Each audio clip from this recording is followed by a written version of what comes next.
Hello, Stream. Welcome to Broken Banes Session 1, which we are calling Punching Fog, because we like the internet. um, I am just checking my mics to make sure they're live. Mine's live. Can one of my players join in, see if you're live? Hello. Can you hear me? Excellent. Hey there. I'm going to flip over the audio, because I just realized that my very peaceful Minecraft audio doesn't match the stream. So let's do stream audio instead. There we go. And I gotta pipe that up a little bit. Alright. Okay. So stream. Today we are getting started on Broken Bane's first session. On screen you should be able to see the beautiful character art that we were able to grab for today. So Battle and Freya's art was done by Randall Hampton. Yume's art was done by... my cheat sheet disappeared. I cannot pronounce that. GG at Glad Iris T. Great, yes, thank you, Tyler. And Hannah's art, Winnie's art was done by Art by Rhoda, I believe is her tag. You can find all of that at the bottom where I credit all of the art. So yeah, check that out. All of their art is awesome. I went and looked at all of their pages and got just super excited when I was waiting for the art. So yeah, check that out. So today we are playing with Battle, Freya, Yume, and Winnie. You'll notice that they have web captions up. We are using webcaptioner.com. Yes, we know that sometimes the words that pop in under the web captions aren't exactly on point, but try not to let that distract you. I start my sessions by checking in with my characters to make sure that they are feeling good about what we're doing today. I highly encourage all GMs to do that because it can, it can help. If your players are having a bad day, then it can be good to know in case, like, in the middle of the stream you're gonna like kill their puppy or something. Maybe that's not a good day to do that. In one of the streams, or in one of my games, I took one of the players' familiars and like lit it on fire, kind of, and I was able to do that because they were in a good place that day, and it's sort of part of this. But yeah, check in with your players, basically, is what I'm saying. I also make sure they have dice, or some way of getting those numbers. Digital dice are definitely okay. I'm also trusting my players. I don't have webcams on their dice, so they're all rolling their dice, and I'm rolling my dice. And I asked them to make sure they have their character sheets. Now, we mostly built the character sheets in session 0, but things happen, and I give all of my players a retcon, one big retcon of anything on their character sheet, anything in their backstory, literally anything for their character once. That's always up for discussion, and we either hand wave or we story it in or something like that. So keep that in mind. These character sheets are brand new, so they might need a little tweaking if you're looking at them on the overlay. And I've also today started asking my players to make sure they have a piece of paper next to them so they can write stuff down. And one of the reasons I ask you to do that is because in my games, I ask you to keep an eye out for a good role-playing moment. At the end of the stream, we will nominate role-playing moments, and whoever gets the highest votes has a role-playing point, which is advantage on a roll the next time we play. I do not need one for each of you. Just really good role-playing moments. And don't worry about that too much. They just happen. Don't aim for it. They just happen. They're just fun. Okay, so players, any questions before we get started? No? Okay. All clear. All good? Now, I believe we decided the last time we played how we all knew each other, and we're leaving it how you all know each other. We're leaving it a little vague because we can. But we did establish very firmly that you are all compatriots. That's not a good word. You're all traveling together. You're all working together. You're all generally cooperating. Is that true? Yes. Okay. Yeah.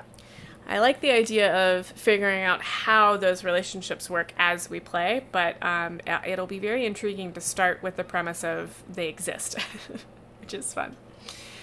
So I would love it if each of you would describe your character really quickly for the stream. Starting with Battle, if it's okay to call you out right at the beginning. Do you want to go ahead and describe what Battle looks like for us? Absolutely. So Battle is a wood elf. She is slender in profile, pretty tall. She's got nice elven pointy ears and really pale, kind of gray-green olive skin. She's got long, wispy, kind of ivy-like hair and really bright amber yellow eyes.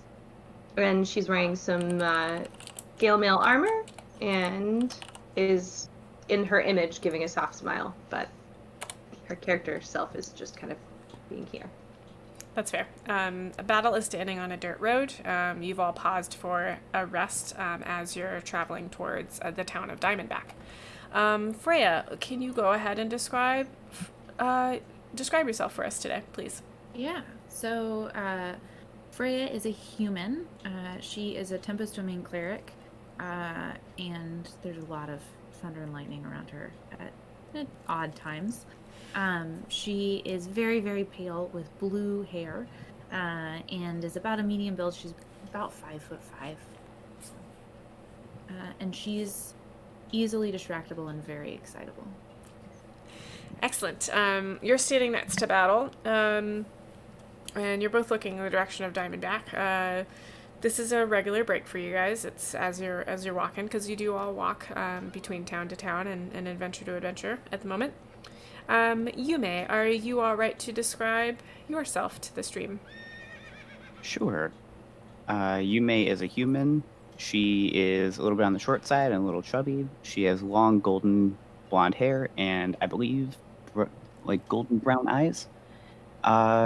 She's super cheerful and has a little bee friend hanging out with her most of the time. And I forgot to ask you this ahead of time. How big is this bee? Is it a regular bumblebee size, or is it bigger in some way? Much bigger. Okay. Even the size of a fist. Okay. It is. We can change that if you want. No, I love it. There's a joke in all of my other streams about any size of anything being about the size of a bread box or the back end of a bulldog for some reason. So that was immediately what popped into my head. But yeah, the size of a fist is good. Let's go with that for now. That's gonna be excellent. I love that. Oh, and then the last question I had about the bee. Actually, I have two questions. Does it have a name?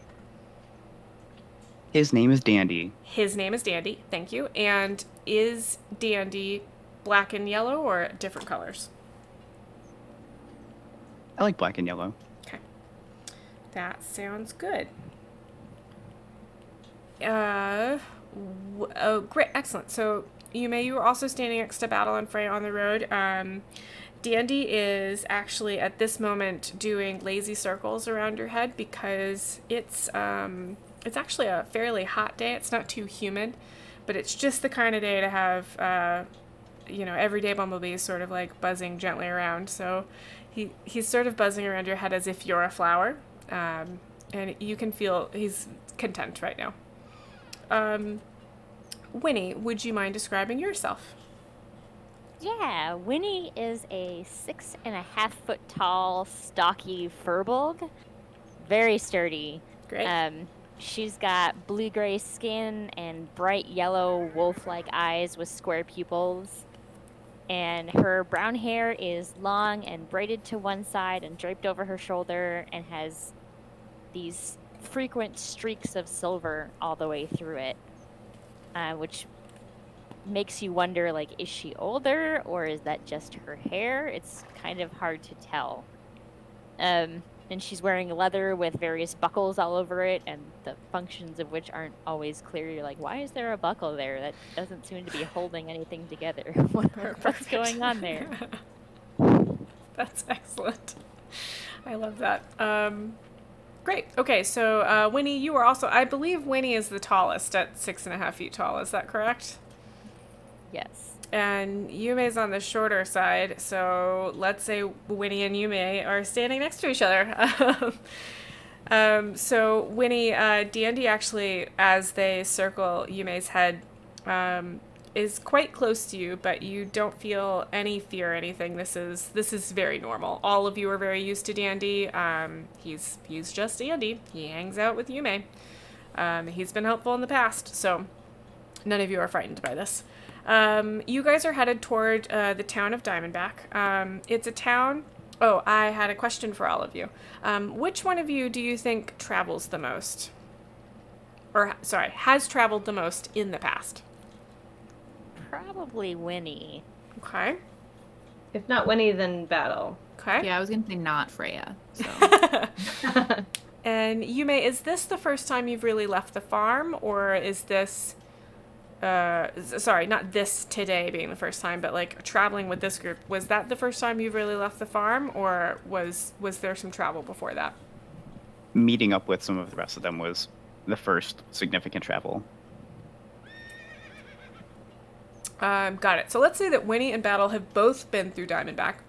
It's kind of an interesting town, which I will describe in a moment. Actually, I will describe it right now. So the reason you guys are heading here is you're on your way to a job that Winnie has contracted. Winnie and Freya had contracted prior to meeting up with Yume and Battle. This is one of those jobs where it's like, at this time next year, meet me here and we'll do X. And we will determine that later. See my hand waving starting? I'm making stuff up as I go and I'll fill in the blanks later. It's going to be great.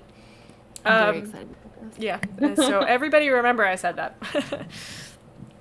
So yeah, this is a regular travel day. You're not expecting anything. The sun is getting about midday, so you're expecting to hit Diamondback right around noon, which is perfect because the Diamondback Inn has the best cider and it has the best chicken pot pie of all time.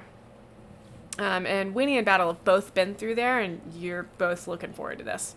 Actually, are any of these characters vegetarians? Freya is not. Okay.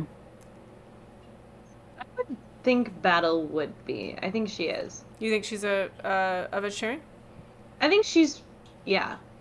So Battle knows that Diamondback, actually also known for its chicken pot pie, is also really known for its apple turnover. And you would think that it would be a sweet apple turnover, but somehow they make it into a savory dish. It's very vegetarian friendly, and you've never had it anywhere else, and it is you're gonna eat all of it. It's gonna be delicious. Okay, so you guys get walking again. While you guys are walking down the road, this is a fairly well-traveled road. Diamondback is on, this isn't like a main road, but it's one of the more well-traveled side roads to get from place A to B. There are trees. You're walking with a forest on the left side and some open fields on the right. Diamondback is primarily a farming town.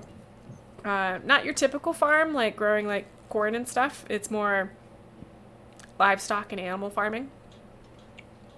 So lots of open spaces for that kind of thing. Are you guys chatting about anything, or do you want to do anything while you're walking towards Diamondback?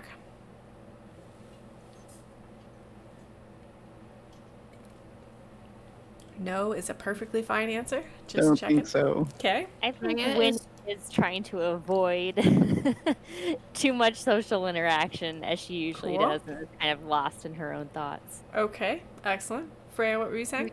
Freya is noticing all of the like plants. What season of the year is it? So I cheat and always say that it's this season. So it's spring. Yeah, so she is like looking at all the plants and trying to see if she can figure out like the ones that look similar to back home and the ones that don't look similar. She doesn't have a lot of skill in this, but she thinks it's interesting. Got it. Perfect. And Battle, you good?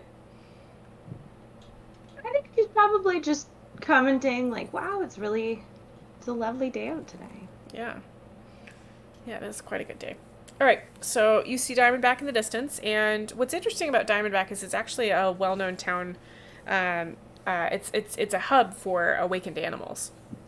And so what that means is that you're going to see dogs and cats that have humanoid intelligence, and so they're a little bit bigger than their counterparts. Like an awakened animal corgi is a little bit bigger than like a regular corgi. So that's one way to tell them apart. They're also not just wearing collars. They're usually wearing some sort of vest or contraptions to get at their weapons or whatever they're holding. So you're not going to be surprised to see those kinds of things in town. So one of the interesting things about this town is that the inn is set right on the road, and then the farm is spread out beyond the inn. All of the farms in the town are spread out beyond the inn in a straight shot on the right side of the road. So the inn is on the right side of the road, right on the road, and then you get to the village basically by going behind the inn and straight off, perpendicular to the road. Does that make sense? Yep. Cool. Yes. Great. So the inn, all of the doors and windows are open because, again, it's a hot day and there's a good breeze going through them. And you enter and you see... so Cindy is the innkeeper. Winnie and Battle both know her. And she waves as you guys enter. And she says, "Winnie, oh, it's good to see you again. Battle, it's good to see you. I didn't know y'all were traveling together. How you ladies doing today?" Good. Yeah. Great. It was a good day. It was a good travel. It's gorgeous out, isn't it? It's such a good day outside. We've got some we just got pot pie and that turnover that Ma likes to make. Is that gonna be okay? It's about lunchtime. You all ready for lunch? Sounds lovely. Can I get y'all the same?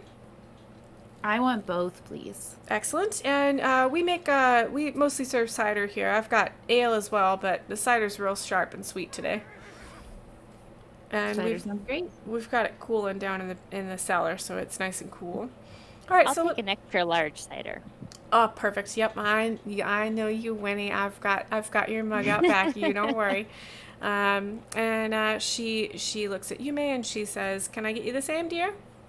Cider sounds delicious. Thank you. And she takes a look at Dandy, makes sure he isn't doing anything. And Dandy's very well behaved indoors. He doesn't, like, there's a couple of dogs and cats sitting at some of the tables. There's definitely a lot of people in here. This is a hub for everybody comes here for lunchtime.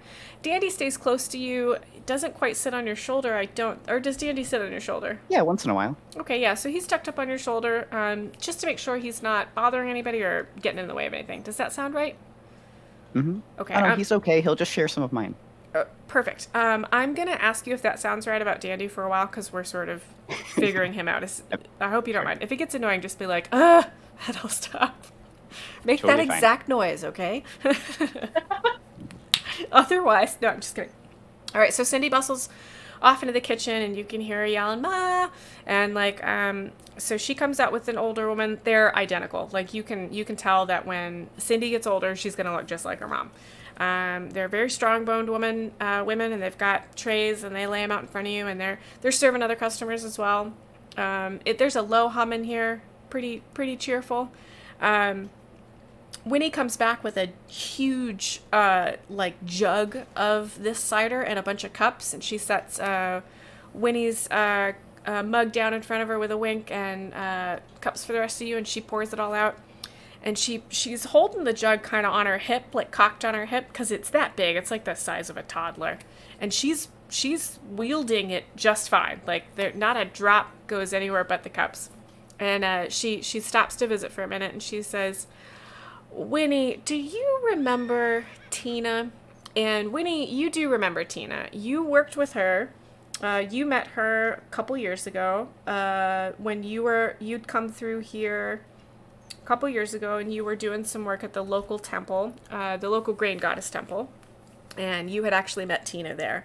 You liked her as far as you interact with anybody, and actually, if it ended up being one of the closer connections you've made. She is somebody that you know, and when you stop through here, you usually go and stop by the house because she raises dogs, working dogs, and you always stop by to say hi to her and her wife, Rebecca. So, Are these awakened working dogs or regular dogs? no, they're regular dogs. Okay. I wonder what the awakened dogs think of the non-awakened working dogs. What an interesting question. Yeah, so Cindy says, "Do you remember Tina?" Yeah, absolutely. I remember Tina. It's been a while since I've seen her, but yeah, I remember Tina. It has been a while. I want to let you know she's not feeling very well, and you might want to go say hi. I know Rebecca would love to see you. I'm sure your friends would be welcome, but they could really use a friendly face, if you don't mind. And I've got a basket I wanted to send over there for them. Rebecca's not cooking much. You know how Rebecca is. Would you mind taking that down to them for me? Yeah, that'd be fine. I mean, how long has she been sick? She says, well, yeah, I don't like gossiping about people. I know that you were close, and I think I'd rather Rebecca tell you. It's been a while, though, but yeah, Rebecca will tell you everything. I'm sorry, dear. And somebody calls out to her, and she says, oop, I'll be back with that basket when it looks like you're getting done. And she jots off she leaves to go help other customers. Sorry. Yeah, so you guys eat lunch. It's delicious. It's real good food. It's that kind of simple food. Not simple like it's got some basic ingredients, but the flavor is just it's cooked in just the right way to get all that flavor out of it. You guys chat about anything while you're eating? I think I would probably try to relay information about Tina and Rebecca to the group, like maybe a story of some kind of interaction that we had, because this is finally like a success in my social history that I can share with the group that I'm not totally inept. Okay, so Tina was actually really shy, and you know that Tina has a twin. She lives real far away, and Tina misses her a ton. You know that Tina started the farm where she raises working dogs because she's shy. And you actually knew Tina before she knew Rebecca. So when you met Tina, she had just started seeing Rebecca, and you got to see that whole thing blossom. And they both really think of you as a friend. And they just sort of welcomed you into the home. And like anytime, like when you were working at the temple nearby, like they had you to dinner every night, and that you were willing, and like sometimes when you weren't, like they just sort of dragged you into their social circle and just included you, and it was nice. Oh, they sound so sweet. I'm looking forward to meeting them. Yeah, I think you're going to like them. Okay, so you're finishing up. Cindy does stop by a couple times to refill cider and make sure get anybody seconds.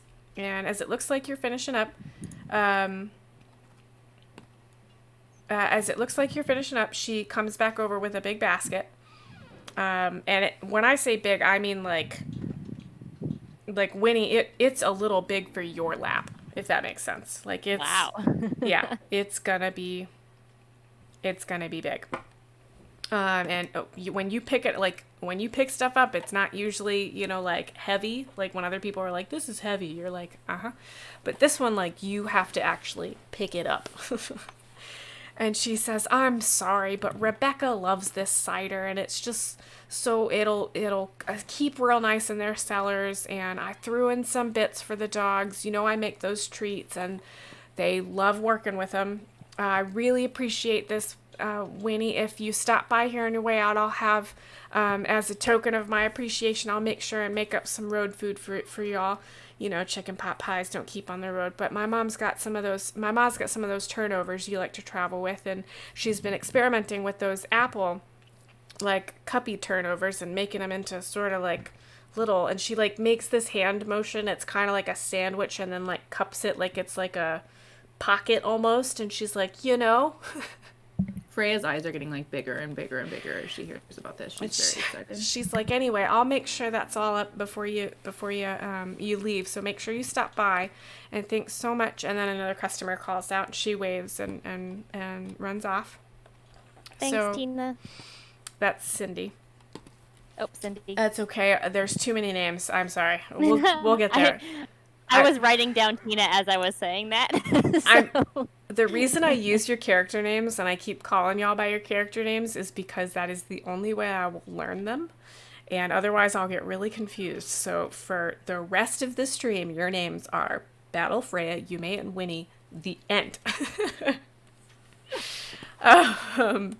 Okay, so so you head out back because the inn is basically the gate to the town. The inn is shaped a little weird. The kitchen's actually off to the side, and the tables, from the front door to the back door is sort of a channel.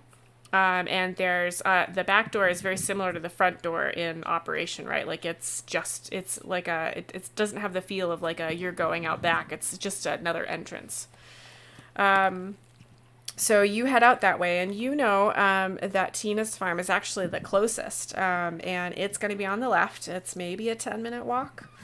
Let's see. Only a 10-minute walk. That's some good property value. Yeah, right next to the road. Yeah, it's actually one of the smaller farms because they don't need as much land as like the people raising horses or cows or whatever. So they only needed, like a real, and that they only work with about 10 dogs at a time at most. They do a little bit of their own breeding. The last time you were here, they had a litter of puppies and they were adorable. So you're familiar with that. Those are all the things you know. So you're gonna end up at the house. Let me think. So just for a second, I don't have maps for a lot of what I'm doing because I tend to do a lot of theater of the mind. And what I will try to do going forward is have some sort of backdrop for you guys to be staring at on screen.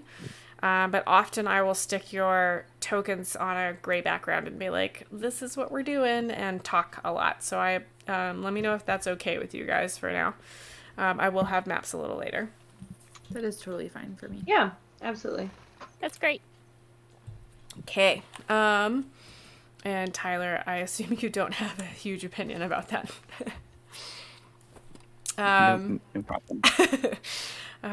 Okay, so you walk down the road. It's neat, and there's fences all the way down. The houses are set off the road. You know that this house was built by Tina's house was built by Tina and her sister's husband, Mark. So Jenna and Mark are her is her sister and husband. This was a very long time ago, like right after Jenna and Mark got married, before they had the boys. So it's a cute, neat little house. It's you walk up to it and you knock on the door, scream bloody murder. What are we doing? I think I'm going to lead the way since I know these people and lug the basket up to the front door and as gently as I can as a verbal knock. So it's a pretty good thud as you're knocking, sort of echoey. You hear one bark of excitement, and then you hear somebody say something, and the bark stops, not as if it's been cut off or anything, but as if the dog stops barking. And somebody walks up to the door and opens it a little bit, and then it opens a little further, and you see Rebecca, and she looks exhausted. And you've never seen her look this tired. And she says, "Oh, Winnie," and she just starts crying. And she doesn't even open the door the whole way. She just basically falls into your arms. And Rebecca is a little taller than Tina. Comes to about right under your chin. And she's not particularly affectionate physically to anybody but Tina. So this is very startling to you. She would really have to be really at the end of her rope for this. I'm going to look really concerned at everyone in my group and just kind of give them a look over her head. I take like a small step back and look concerned. And Winnie, as you show this concern and as Freya reacts, Rebecca sort of like grits her teeth and stands up and sort of like she clenches her whole body like she's like pulling herself together, and she goes, "I am so sorry, Winnie. You brought guests. Please come in." And she opens the door real wide and she says, "Sprocket, we have guests." And a very large looking dog, about as butt dog as you can get, wearing a vest with just all kinds of tools on it with oddly shaped handles. Trots in and says, "Oh, guest, excellent. What can I do to help?" And Rebecca says, can you bring in chairs?" And Sprocket says, "Yep," and runs into another room. And you hear her go, "Nope, sit, no, sit, good, okay, stay, good," and starts dragging in chairs. And Rebecca says, "Please come in," and she's using a handkerchief to wipe her nose, and she says, "Please come in. Oh, is that for me?" And she like tries to take the basket, and it's like, ugh, I'm gonna hold on to it. This is really heavy. It's from Cindy, and oh my, Cindy, she's a gift. Would you mind putting that in the kitchen, and make sure you put it up on top of the counter? The dogs will get it. We got a new batch in there. Heathens, of course, and you can hear Sprocket say, "No, sit, go outside. Everybody go outside. Go on, go out, go." And like a door opens, and you hear a bunch of dogs start running around and like barking in the backyard, and you hear like the door shut, and you hear somebody go, "Okay." And Sprocket brings out another chair and says, "Rebecca, the playtime okay?" And Rebecca goes, yeah, we've got guests, that's fine." And Winnie, this is a bit odd. Like usually Rebecca and Tina are very structured with their dogs, and the middle of the day is not playtime. They've usually got them on places all around the room and like doing work, doing some training. So the house is in disarray, for lack of a better word. Winnie is trying very hard to like come up with the most socially appropriate answer here, but all she can really think to ask is just like, "What's wrong?" And Rebecca sort of laughs, and she says, "Well, Tina's not feeling really well."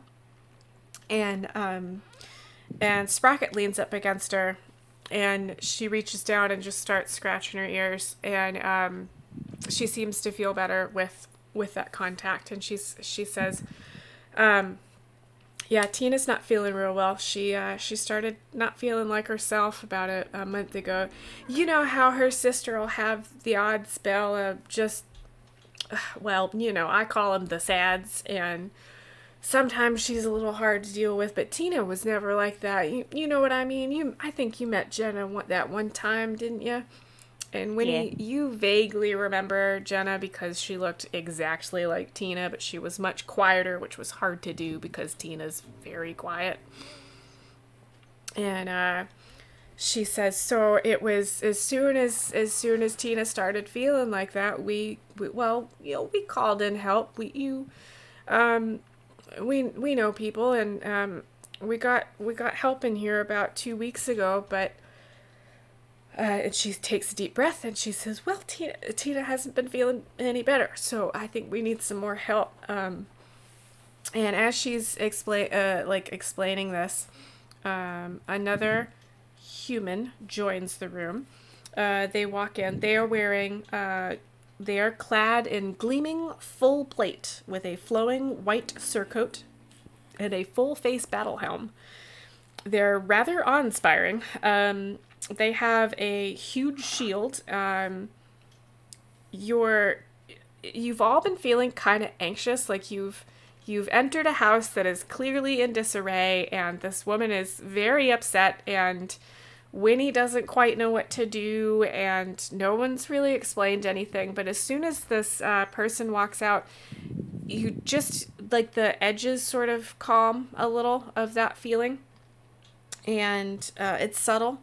The gender of this person is indeterminate, but as they talk, they've got a very sure, calm voice. And they say, they walk out, and they say, "Rebecca, would you mind going and sitting with Tina? I would like to, if you don't mind, I'll go ahead and explain what's going on. But I think you should take a minute." And Rebecca says, "Yep, okay, yes, thank you." And she's clearly on the edge of tears again, and she rushes off. And she says, "Winnie, I'm so sorry," as she's leaving. And so this person is standing there and says, they turn to Winnie. There's too many girls. They turn to Winnie and they say, Winnie, I've heard Tina speak of you. You are a friend? Yes, very good friends. And these are some of my other friends.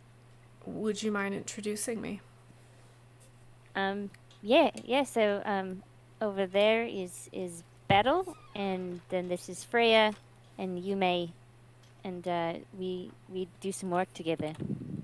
Hello. And they nod at each of you, and they lean their shield up against the wall and gesture at the seats and they say, please have a seat. I know this can be a bit confusing, and I can sense that some of you are feeling a little anxious, and so please let me give you some context, if that's all right. And that would be wonderful. that would And be stops wonderful. absentmindedly tidying up the place for them. Oh, great. So that's what Yume's been doing, is sort of like neatening up and like piling plates and things. Is that what Yume's been doing? Whatever, any small things that can be done, like, oh, this can be organized a little bit in the front, like not going Yeah. right in and like things that aren't too intrusive. Yeah, Fluffing just sort the of pillows on the couch. What's Battle and Freya been doing? Freya's been not uncomfortable because of like the shown emotion, but feels more like she's like stepped into this very kind of private expression of emotion, and so she isn't really sure. She feels like she's intruding, and so she's been kind of like standing off into whatever corner, trying to stay out of the way as much as possible. Okay. How about Battle? Battle is probably kind of towards the back, near Freya, but not like just kind of on her own in a way. I guess maybe even towards the door, like last in the room, but empathically expressing silently and listening and trying not to go over to Tina and handing her an apple turnover. Probably gonna sit at the far end of the table to listen. Perfect. One second. That sounds good. Sprocket actually hops up on a chair and is sitting there with you. The Psychomancer says, I was called here by Tina and Rebecca 3 weeks ago. They explained in their letter that Tina had started feeling poorly and that it was extremely unlike her. And when I got here, I realized that Tina is probably suffering from something her twin is suffering from. And we expected right away that this was something external, and I've been doing everything in my power to combat this. It's a really good sign that they reached out as quickly as they did. There's a lot of hope for Tina's recovery, because they're very grounded in this community and they have a lot of friends. And the Psychomancer gestures at Winnie. Sorry, they explain, I come from the Order of Psychomancers, and we are trained to deal with these kinds of matters, the matters of the mind and the heart. I have not yet been named, and you all, Winnie knows that what that means is that the Psychomancer hasn't hit their 15th year yet. They obviously have a name, but they tend to keep their helms down and just go by the title for the first 15 years of their service before they get names and start changing their crests and stuff. Like Mandalorian. Yeah. A little bit, yeah. Major Mandalorian vibes. Yeah, sorry. So I did, let me just to step out for a second. I am using a module that was written by Take This Org, and I am incapable of running anything as written. And as soon as I started reading about the Psychomancers, I immediately came up with an entire thing that fits inside of Azinlia, which is my world. And so if you go reading Gardens of the Fog looking for some of this material and it looks weird, it's because I made it up. And I apologize. And if anybody gets really offended, let me know. Love it. Not offended. Love it. Work for take this. So you've got it. You're good. You're But fine. yeah, great. Carte blanche. The official approval to do Take- whatever you yes. want. Take this has approved. All right, cool. Oh. No, I'm kidding. I was using my jokey voice. I will no, take this has not sponsored this in any way. Sorry. Hashtag not a sponsor. Okay. So the psychomancer is explaining a little bit more. They're explaining they go a little bit into how unpredictable and turbulent the mind is, and how it can really influence the body, and that external forces or even just the forces of the brain can really force the body into a decline. And that's what's happened here with Tina. She's actually fallen into she's catatonic, which is extremely unusual, and it happened so quickly. Like the only explanation would be an external force due to the speed.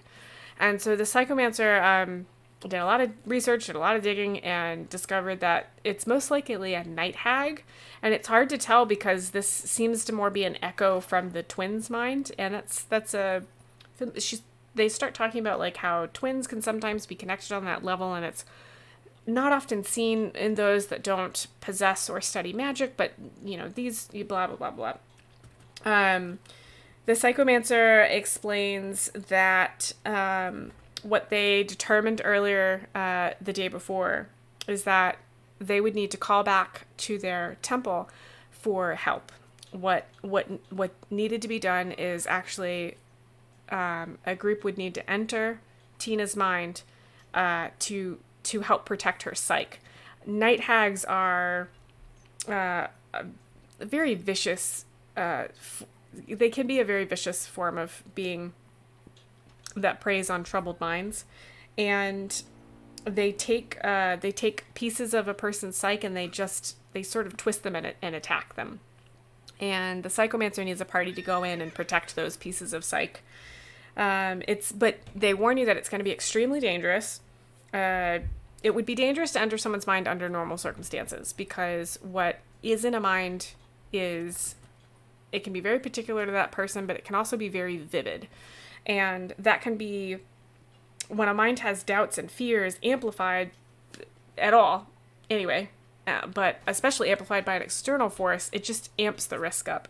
There is a serious risk to you guys entering Tina's mind. They tell you that they pause as they say this, and they say, I don't believe we can wait for my temple to respond. I wonder, I don't know that I can ask this of you, but by any chance would you be willing to help Tina with this?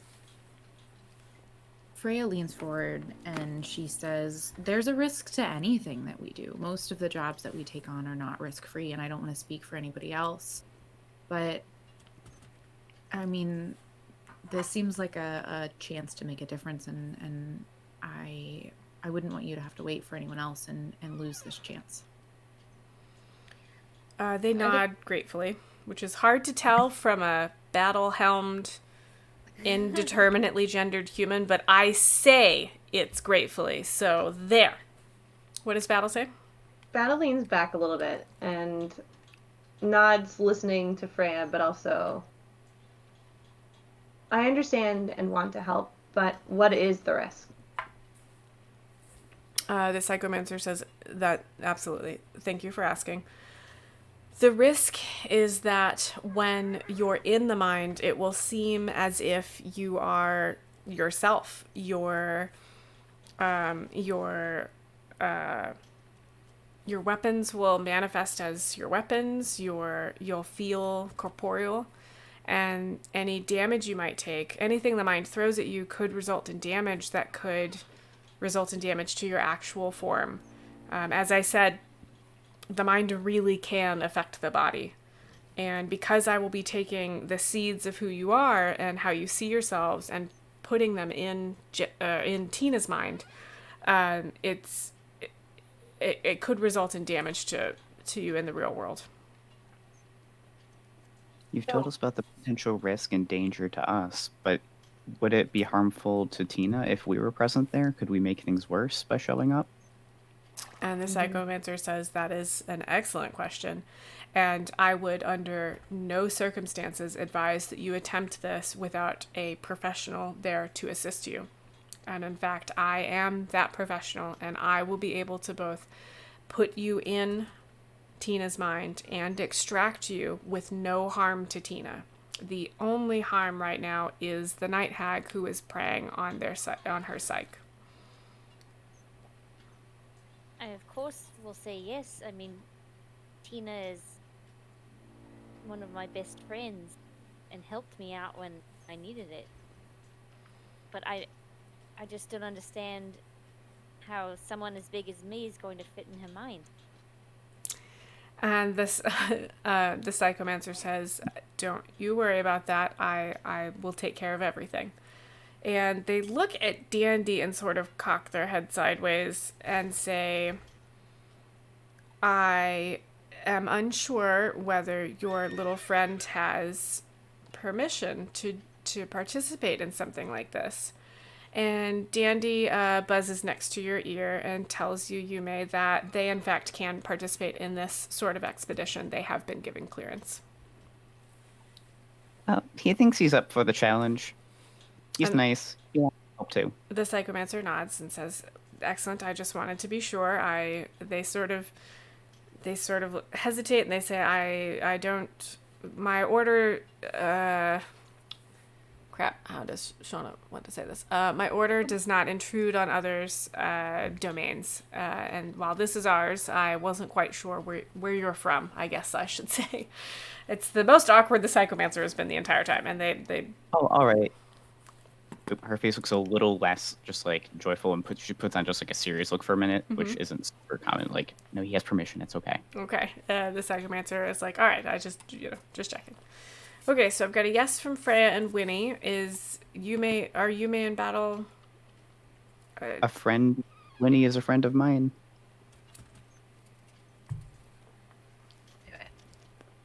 Battle, how you doing? I'll do it. All right. The psychomancer says, "Thank you. I can project an image of myself to aid you, but because I will be controlling this experience, I won't be able to manifest there myself. I can lend one of you my shield," and they gesture back at their shield. If anybody wants to take that, it'll be I'll be able to project its properties to you.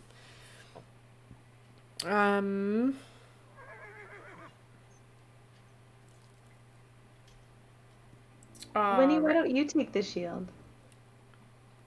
Or I'll need both of my hands for my act. Good point.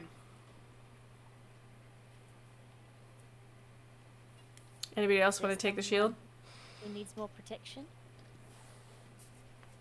I have one already. So for your battle, either you want to handle a shield. You don't have to take it. It's just something they've offered. I can take it. Okay. I'm going to screenshot something to the player because I forgot to build a thing for this. My apologies. So give me 1 second. We're actually going to take a 10-minute break. Stream. I am not going to go away, but I am going to mute the characters. I'm going to mute the players' microphones so that they can go take bio breaks and stuff. But I'll stay here and answer questions and take a look at the chat. So, players, can I see you back here at 6:30 my time? Does that sound okay? Yes. Aye, aye. Awesome. Sounds good. Thank you, players. I'm going to mute your microphones now. And I'm going to figure out how to mute your... Does this work? Maybe. Nope. Okay. What if I go like this? Yeah, mine are gone too. All right. I'm doing that. Okay. So sorry, my web captions are gone, but all right, stream. Let's take a look at what you guys have been doing. Thank you so much for joining us. We've got a bunch of viewers. I saw the Gamer Doc has gifted a bunch of subs. Thank you so much. I believe that gets me up to over 25 subscriptions, which means I can add another emote to the channel, and I will add Terra Sass immediately. My first 4 emotes have not been approved yet, sadly. I guess they have to check for rough images or something, I don't know. So as soon as those get approved, all of the tier 1 subscribers will be able to use Spoon Sad and Spoon Excite. Tier 2 would be able to use Spoon Laugh. And tier 3 gets Spoon Grump. All of these are caricatures of me, both being excited, sad, laughing, and grumpy. And then the 5th one is Terra being sassy. It's super cute. And that, I don't know which tier that goes to, but Art by Rhoda, thank you so much for joining us. I love Winnie. That's just so good. I am very excited about that. Let's see, what else do I have here? Oh, Stash, hey, how you doing? Doge Farm, yep, definitely. I see something about frogs. I thought I saw definitely lots of butts. Yep, good. Yes, you've discovered exclamation point butts. So Stash says, I just realized that says punching fog, not punching frog. My expectations have changed. Very different from frog punching. I had a variety of scenarios in my head. Small frogs, big frogs, medium frogs, all getting punched. And Sarah said, not the medium frogs. Let's see here. Yeah, looking good. All right. Any questions that I can answer for anybody, or any neat thoughts, or anything from stream? What do you got for me? Any jokes? Any thoughts you want to share?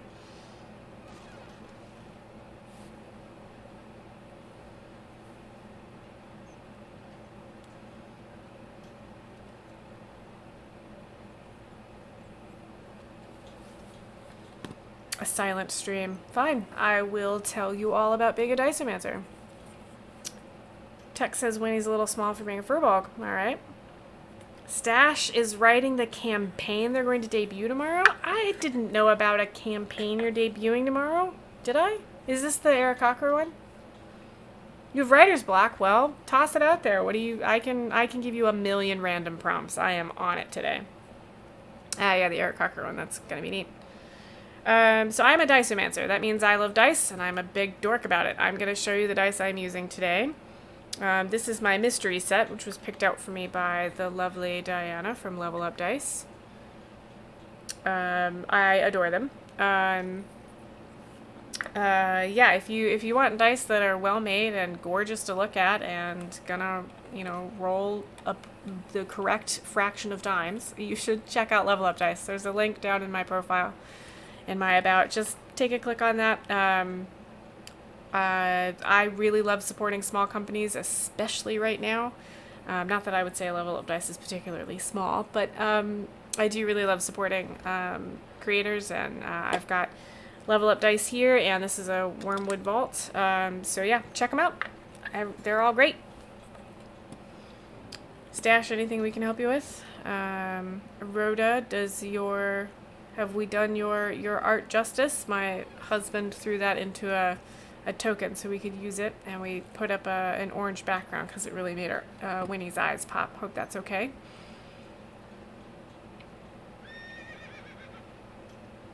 I love all this talk about frogs. It's so good.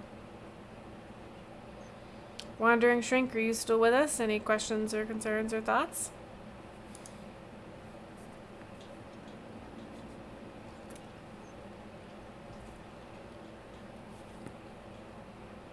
Great. Art by Rhoda says, yeah, looks good. Excellent. Still here. Wandering Shrink says, still here, and I think you are all doing amazing. Well, thank you very much. There's always a bit of, I don't know if anxiety is the right word, but it's tricky starting up a new game, right? Like, and doing it on stream is ridiculous. There's just very different expectations for doing it on stream as opposed to doing it in the home. Like, everything I say right now is being recorded and can be referenced forever, which is just can be very frightening. I'm really lucky to be doing it with these four, though. I can play with random humans from the internet, but and in fact I believe that's mostly how I met the person playing Yume. But I know each of these people and I trust them. It's tough to this is a tough module to play. I wouldn't throw it at your average beginner, and we're going to be dealing with some very interesting concepts. It's Mental Health Awareness Month, which is why sorry, excuse me, I have the hiccups, why we're doing this particular module. And I hope to God I do it justice. Art by Rhoda says if other people are looking to commission D&D portraits, hit me up. Yeah, I might actually reach out to you. I've never really done that, but I got really into the art when everybody had art. I was like, what? This is nuts. I've got some parties that might be interested. I'll pass that on. Stash says it's all canon now. I know, it's really it's going to be really hard to retcon. I mean, I've got players in my other campaigns that write everything down, and so I can be like, what did I say this was? And someone has it, so it's pretty good. Wandering Shrink says, totally understandable. I have enough anxiety just doing it in the home, so you get all the props. Well, thanks. Oh, I got a new follow. Moonstruck Ragamuffin. Thank you so much for following. You're going to see a lot of Dungeons & Dragons, and lately I've been playing a lot of Minecraft on the stream, so check whatever you want out there. We just started this new campaign. This is session 1. I have a session 0 already recorded from last week. You can check it out on YouTube or Twitch for a while. Let me know if you have any questions. Yeah, so I will admit, the first tabletop campaign I ever ran was Shadowrun, and I ran that in the home. And then the second campaign I ever ran was a D&D campaign, which is still home-based and still being run. And that one's never been on the internet. And then the second D&D campaign I started up, I deliberately started it online because I wanted to play with people that were not in my hometown. And at the time, I couldn't figure out how to get my screen to them without using Twitch, and so by default, it ended up being a streamed game. So all of Treasure Tuesday sessions can be found on the internet. I'm actually going to start up a series called Serial Spoons, and I'm going to do recaps of all of the sessions, even the home session for Shift, so that if anybody wants to start in on any of the campaigns, you should be able to watch enough recaps to know what's going on. Not that it matters. They're all very character driven, so you can drop into pretty much any stream. But yeah, the home game and the streamed game are very different. I started this one very deliberately as a streamed game because I was getting close to affiliate, and I very intentionally wanted to set this up as a streamed campaign so that we could interact with humans on the internet, and we could be a resource. So I streamed the session 0 and very intentionally called out the things I do in a session 0. So in the future, when somebody's like, what would you do for a session 0? I could be like, here's a link. Here's exactly what I do. I do have to call out that I forgot to give everybody I usually give everybody a feat right at the beginning. So I'm going to wait to make sure that all of my players are back. So once the players all tell me they're back, I'll go ahead and unmute their microphones. TechSoup says it's going to be great. That's awesome. I hear Freya's back. Battle's here. Winnie's here. And Yume's here. Excellent. All right, let me, I'm going to mute my microphone for a second and my camera and just check in with my players. I do recommend this when you take breaks in the middle too.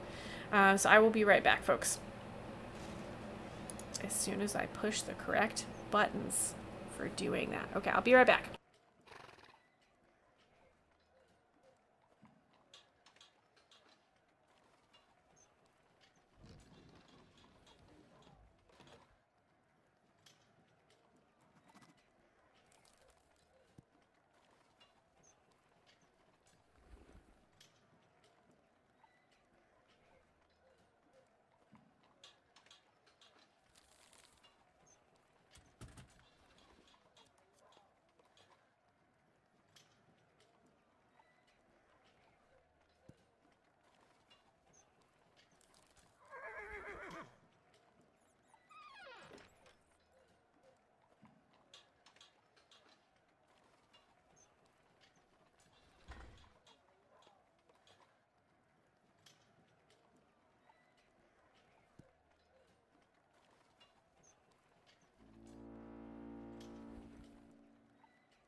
Hi, Stream. I think we're ready to go live. So let me push all the right buttons to make sure you can see everybody and hear everybody.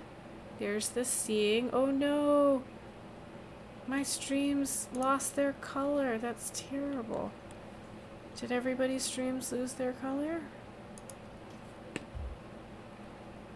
Maybe? That's upsetting. I wonder why that happened. I don't know. Oh, mine's still orange. Yours is still orange. Does mine still have color? Yours Hello? still has color. Just mine's weird. Great. Okay. Well, mine's just gonna be white today. I'll fix that later. Sorry, stream. Are yours up? Go ahead and say something real quick. You're talking about captions? Yep. Great. Okay. Yes, I can see your captions. Mine will just be weird today. That's gonna be fine and not bug me at all. Okay. All right. So the psychomancer has explained everything and has gotten consent, which I think is important to call out when you're helping someone. You need consent from the person, and you should get consent as well for wanting to help them. And I say that very intentionally because the world is having a hard time right now, and you might feel like what you're doing is helpful for your friend, but I just ask, is this helpful for you? And if you're about to if you're gonna try and use support from your friend, try and make sure they're in a good place too, so that you're, it just takes a minute, and it's helpful in the long run. Trust me, have done it the wrong way a couple of times. So, yeah, just keep that in mind, folks. All right, so the psychomancer stands up and says, well, there's no time like the present. If you don't mind, I'd like to get this started as soon as possible. Sprocket, would you mind watching the dogs? And Sprocket says, yep, I need to start a session with them anyway. And they tip their head sideways and they say, would you mind if I pull in one of them? She doesn't have a name yet, but she's seeming real empathetic, and she's probably going to end up being a support dog of some kind. You mind if I stick her in the room? I think she'll be good for Tina. I'll just stick her on Tina's legs. You mind about that? And the psychomancer says, no, I think that'll help, actually. If you think she'll stay still. Is she still a puppy? And Sprocket says, nope, she's almost completely through training. We try not to name them, until they go to their homes and stuff. But she's doing pretty well. She should stay completely calm, and she's very sensitive to the energy in the room. So she should sense that her job should be to stay still. This will be a good test for her to see if this is what she's going to be doing for work. And they sort of, talk between themselves. And Winnie, that the dogs that Tina and Rebecca raise here are everything from herding dogs to support dogs, and you've never seen an awakened animal with them, but you know that the awakened animals in town have worked with them to make sure the unawakened dogs are happy and healthy and excited about their jobs. And so that's you've always known that that's what they try to do. So Sprocket and the psychomancer finish chatting, and Sprocket heads out and comes back in with just the cutest little pup, and goes into the back room with her. And the psychomancer turns to you and has picked up their shield. And I have lost my notes. Give me 1 second. Sorry. They hold out their shields, and I was going to tell you what the shield looks like. It's a gleaming silver metal shield. There's a brilliant blue enamel finish to it, and there's a likeness of a sword right down the center. They hold it up with just the greatest of ease, and they look at Freya. Did you get the stats? Yeah, you did. Yes.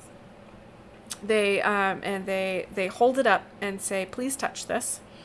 And the psychomancer looks at you, Freya, and says, when you appear in Tina's mind, you should have the likeness of this shield. And it should aid you. And they say, I'm going to ask you all to touch the shield and close your eyes. And I need you to take a deep breath in on my count and a deep breath out. And I want you to imagine your mind as a still pool of water. Deep breath in and a deep breath out. And they're counting, I forgot to look this up, but whatever counting someone would do for breathing. And 4. Great. 4. Great, it's 4. Thanks. Thanks, Battle. And they keep recalling images. They keep describing images that of a cool, still pond, and they add details about how the wind is very gentle, and there's just the barest ripples on the pond as the wind goes over them. And they just continue describing a very calm. And they say, I'm going to need you to bend your knees a little bit because entering someone's mind can be a little jarring, and that is very different from the image they were describing, so that's a little jarring for you guys. And then all of a sudden, you are not standing in Tina and Rebecca's living room holding a shield. You are standing in a place that I forgot to set up. I'm sorry. Hang out for a second while I do this. What was that, Battle? Still breathing. Still Really breathing. imagining. Keep that breathing. pond. Yes, keep breathing. It's a very nice, still, cool pond. That would have been a good image for me to pull in. All right. So, you are now standing in the center of an arboretum. It's got bent, rusted iron, and all the glass is shattered out of it. There's a stench of decay, heavy in the air. There are rows of planters that are filled with dead and dying vegetation, arranged in a helical pattern around you, which is circular. There's broken glass caked in dirt, crunching underfoot. There's a single doorway visible through a miasmic fog, limiting your vision outside the structure. I would like to take a moment to call out that I was provided these maps by Gamers Shrink. They're credited down there as well. So they're these gorgeous maps that they're allowing me to use, and I really appreciate it. Thank you, Gamers Shrinks. You guys are standing in the middle of an arboretum. You're not standing in Tina and Rebecca's living room anymore. There's a thick fog surrounding the arboretum that makes it difficult to see things. All of the vegetation in here is dead or dying. Yeah, what are you guys doing? What's the temperature? In here, it's. Have you ever been in a room that's the exact same temperature as your skin and it feels odd? Yeah. That. I walk around and I look at the vegetation and I see if I can tell if it's something like, when it's been raining a bunch and then you have a hot day and the sun like kills a bunch of the plants because they can't handle it. Like if it seems like it's a sudden thing, or if it's like they just like have been scraggly and not doing well for a while. Does that make sense? Yes. Please roll me a nature check. And thank you, Freya, for taking the first roll in the game. Woo! I got a 12. Excellent. I rolled a 12, Sorry. or is it a total of 12? I rolled a 12. It's a 14. 14 total? Great. Yes. So,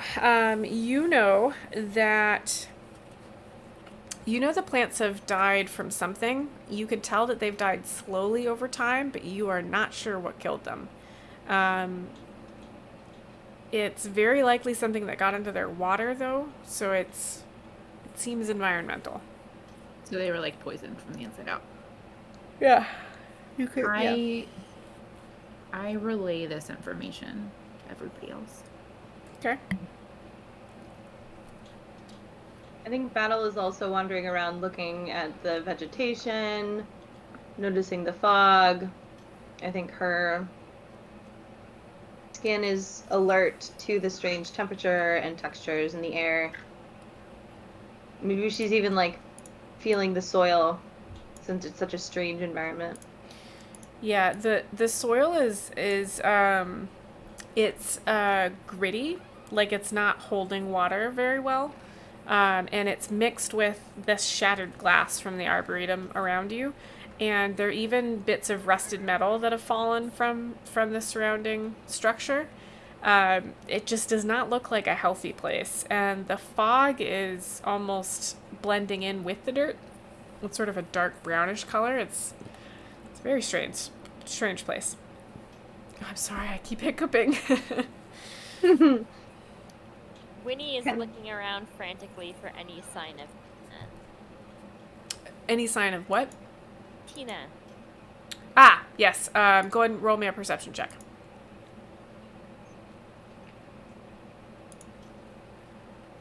It's a natural 19 plus 5, so 24. Woo! Awesome. That's excellent. You can hear a very faint wailing noise. It's almost imperceptible, but you're picking it up, and you're not quite sure why, but you would swear that's Tina. Can I tell where it's coming from? Yes. Sorry. No. So it almost seems to be bouncing off the iron structure around you, and it's weirdly dampened by the fog as well. It's definitely coming from this. Hang on, I'm looking for a button. It's definitely coming from this entrance, which is the only exit or entrance into this space. And it looks like there might be paths out there. I'm going to take out my great axe and hold it just for security purposes and walk toward that entrance. Okay. What's Yume doing? I think she had just been standing around, had her arms crossed in front of her, a little like curled in, but looking around for any glimmer of light or a splash of color in the otherwise kind of bleak area. But she notices. The only splash of color you're really seeing is actually Dandy, and you notice that Dandy actually sort of looks out, like does his usual sort of jaunt around, especially when there are plants, and then comes straight back to you. And his buzzing is very subdued, and he's like, "I'm not gonna touch those plants. Those are bad plants." So this is not a particularly good environment. Yeah. Okay. Can I listen for creatures to see if there's anything non-Tina around? Yeah, go ahead and roll me a perception check.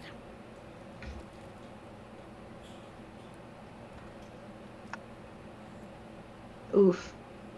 Okay. What'd you get? Looking for my... Oh, heck. Okay, 13. All right, nice. What you can pick up is that there's no critter sounds. Even in a room full of decayed plants, there would be something in here, and you're not hearing anything. And that's the first sign that this isn't necessarily a natural environment. I forgot to change the sounds. Hang on. Let me change the sounds. I had a whole thing for this. Is it for the stream? Yes. Oh, can you guys not hear it through the... Can the stream hear this? Dang it. Oh well, fine. Then it's just for me. Sorry. Yeah, so that's the first sign that you're not really hearing what you would normally be hearing from... what you'd normally be hearing in a even a dead looking arboretum. Does that make sense? Yeah. Cool. Thank you. Winnie, I forgot to tell you that as you're zeroing in on, from your perception check, as you were zeroing in on the wail that you could hear from Tina, and you approached these trails, you really get the sense that they're sorry, I'm doing things out of order. Erase everything I just said just a second ago. So Winnie, when you get to the door, you see two trails in front of you. And you deliberately went to the door to try and trace where you're hearing this wail from, correct? Yes. Great. Sorry. So the two trails that you're seeing, there's an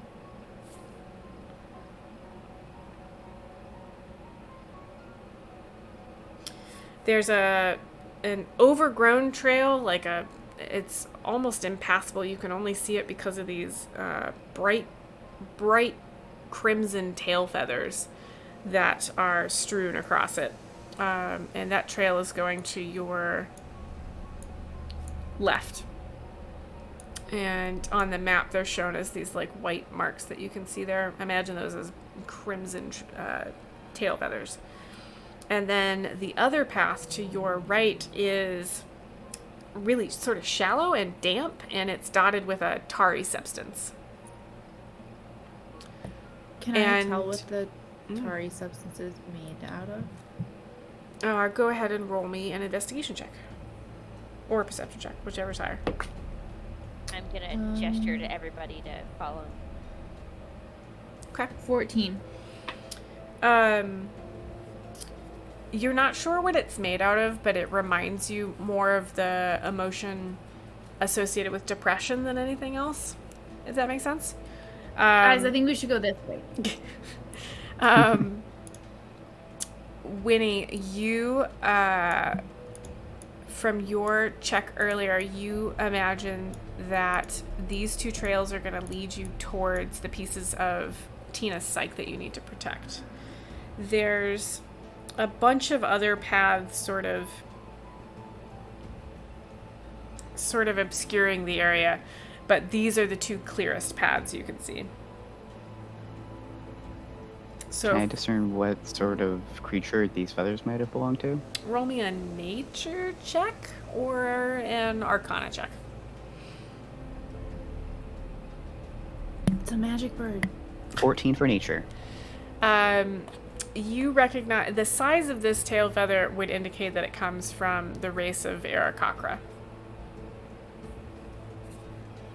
I share that with my friends. I asked Winnie if we know anything about why there'd be an Aarakocra in her mind. In Tina's mind. Does Winnie have any idea? No, absolutely not. I'm like, okay, guys, I think we should probably go down the Depression Trail. Do you call it the Depression Trail? I call it the Depression Trail. I think we should go down the Depression Trail. Got it. Okay. What are you guys doing? Why do you think we should go down there? I mean, don't we want to find out why there's an Aarakocra in here? I mean, yes, we absolutely should find out where there's an Aarakocra in here. But if our main goal is to protect Tina, and Tina is like catatonic with the SADS, then she's probably at the like end of whatever this awful Tari Depression Trail is. And so if we find her, we can ensure that she's safe, and then we can go see what the heck is going on in the rest of her mind. That makes a lot of sense. It seems like we might have to check both ways, no matter what, but she's probably down the darker path. And like we've never done this before, and we have no idea what's going on in here, so we probably shouldn't split up right now. Seems like a bad idea. Maybe I Splitting should up is definitely just a bad idea. check and see if there's any creatures ahead that might wish us harm. Which trail will you be going down? I just, right where we're standing, can I cast Primeval Awareness real quick? Yes. And can you share with us what that means? Yes, as an action, I can expend one ranger spell slot, 1 minute per level of spell slot, to sense whether any aberrations, celestials, dragons, elementals, fae, fiends, or undead are present within 1 mile of us, or within up to 6 miles if I am in my favorite terrain, which is a swamp. 1 mile. Okay, this feature does not reveal Goodness. the creature's location or number, It just but tells it can tell you us if there's they're something around. evil ahead. Yeah. You give me that list again. Aberration was one of them. What was the other ones? Celestials, dragons, elementals, fae, fiends, or undead. You can tell that there is. I can just cast it? I don't have to roll Yes. anything? No, I don't know. Does it say you have to roll something? Let me look at your character sheet. It just, when I go to my spells, it isn't there, so I don't know if I did that I wrong think or you- if... Just cast it. It just happens. We're learning Yeah. things. Yeah, because I search Primeval, it's not listed in the spell thing, so I just do it. This was a feat, Cool, right? cool. Then yeah, it just. No, it's not a Nope. feat. No, it's just the ranger thing. Oh, it's just a Yeah. ranger thing. Oh, I see it. Yeah. No, it just happens. Yeah. Okay. I think the reason it's listing as an action is it's during combat, but when we're not in combat, it just does things. Cool. Okay, yes. So you know that there's definitely aberrations present, definitely undead present, and definitely fiends present. Pretty. Okay. Awesome. Any path is going to be terrible, so let's go with whichever one. Can you give us this Great. information, or are you just like, Oh yeah, no. it's okay? You know, everyone, there's I don't know how many, but there's going to be some pretty nasty stuff ahead, so we should So stick together. Depression Trail? Depression Trail. Do you want an idea Winnie's of what just we're gonna going to start be? walking down that way. Okay. Sorry, Yume, what were you saying? I didn't hear what Winnie said. Winnie said we're Winnie's just... gonna start walking. She's like, Oh, I'm gonna smash these things. I was just gonna ask if we wanted a glimpse of what we're walking into, or if we just want to stride right in together. Oh, I think you've got Battle's icon instead of Winnie up there. Yeah, I did. I Thank you. try I think and... Battle, if it's anything, could Battle usually hang towards the back? Yep, absolutely. Yeah, I'll try and keep that in mind. Still getting used to all the tokens and stuff. Thanks, guys. Sorry, thank you. Yume, did you want to try and do something to see what's ahead? Whether we're all diving in or not, I'll still send Dandy ahead. I'll have him go invisible and then just scout like 100 feet. You ahead have of an us. invisible bee, not just a He bee. can turn invisible at will. Oh, Amazing. that's gonna be really helpful. I'm gonna forget about that. Me too. Great. Battle's gonna Yes. whisper, "Thank you, Dandy." That's a Doesn't good make him idea. totally unnoticeable, but helps a lot. He's less noticeable than any one of us. He can still be heard a little bit if you like concentrate, but that's about it. And it's very faint. Okay, so he's gonna scout ahead as you guys head towards down the Tari Substance Trail. I need to set up this map, so you guys are gonna talk amongst yourselves while I do that. Oh no, I did it. Yeah, never mind. You're gonna talk amongst yourselves while I move the boxes around. Give me 1 second. I think I'm gonna tell the party about the kinds of creatures that I sensed while we're walking, because since it was information that wouldn't have changed which way we go, just so they know. Okay.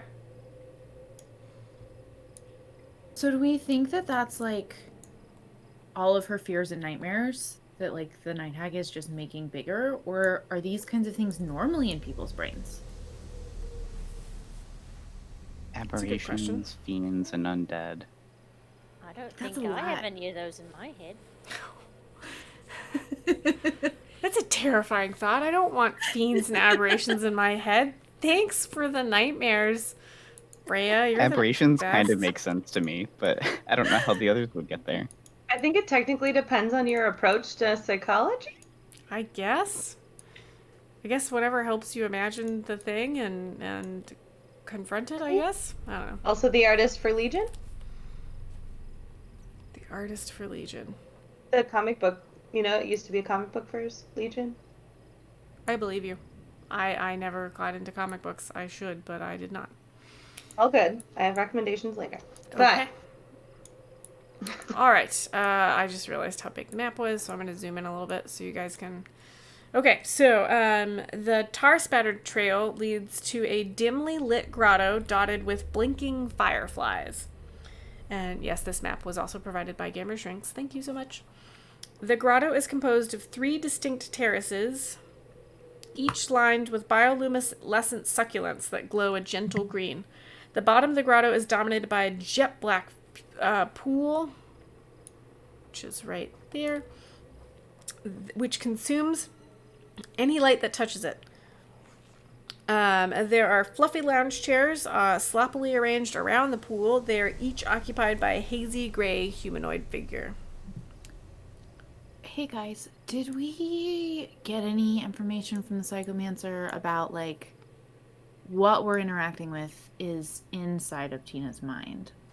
And I know that he said that there wasn't any potential danger to her, but how confident do we feel that if we accidentally like destroy a structure or damage the ground that like won't hurt her?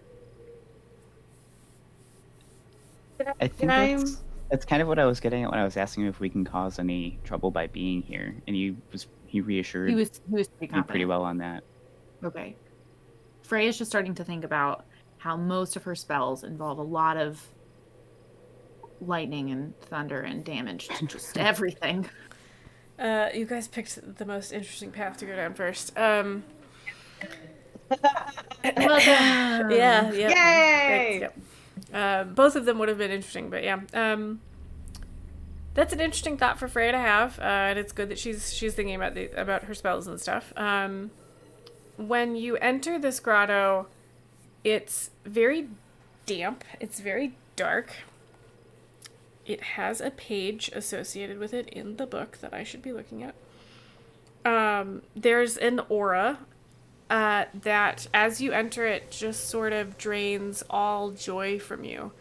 You may...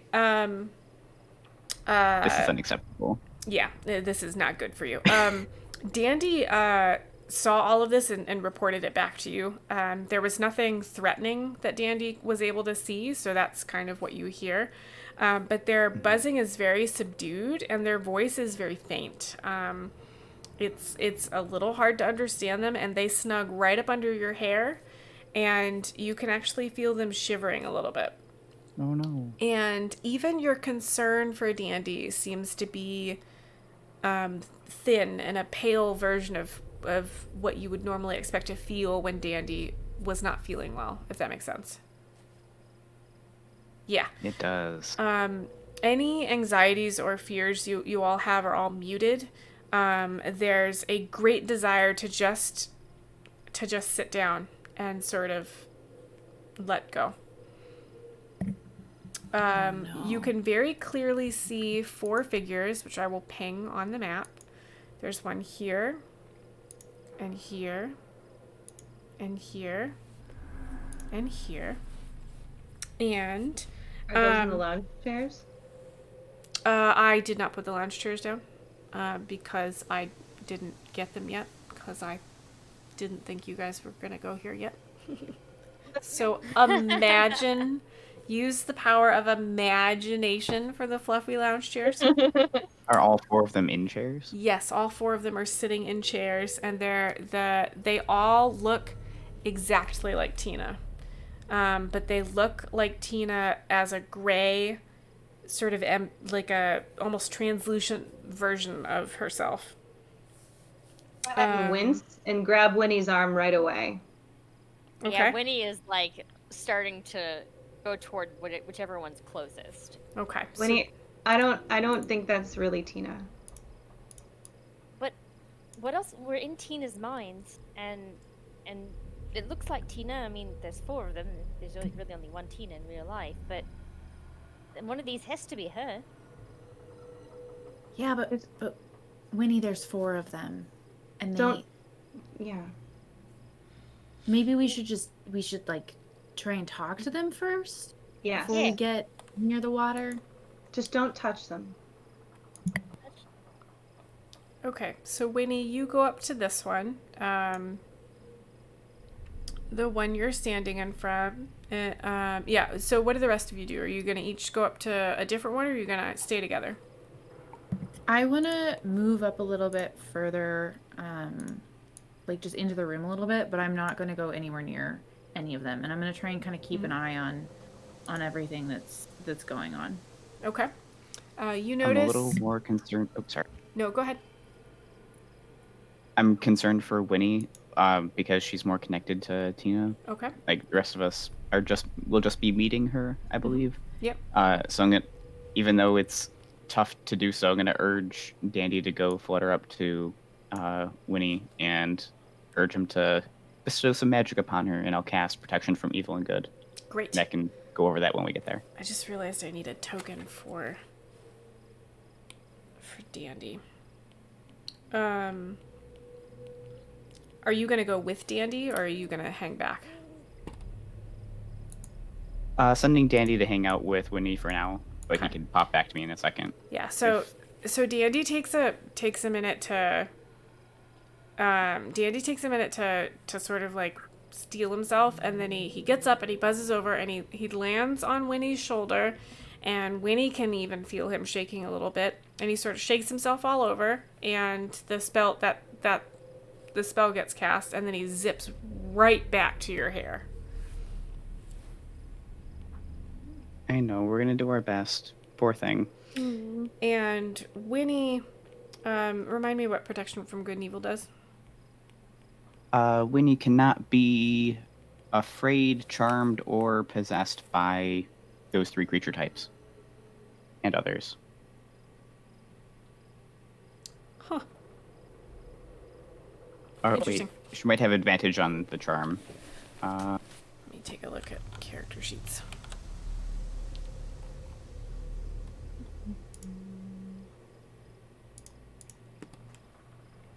I set up the character sheets a little bit differently, and I will not do that next time. They have disadvantage on attack rolls against her, and she can't be charmed, afraid, or possessed by them. Got it. Got it. Okay. Sounds good.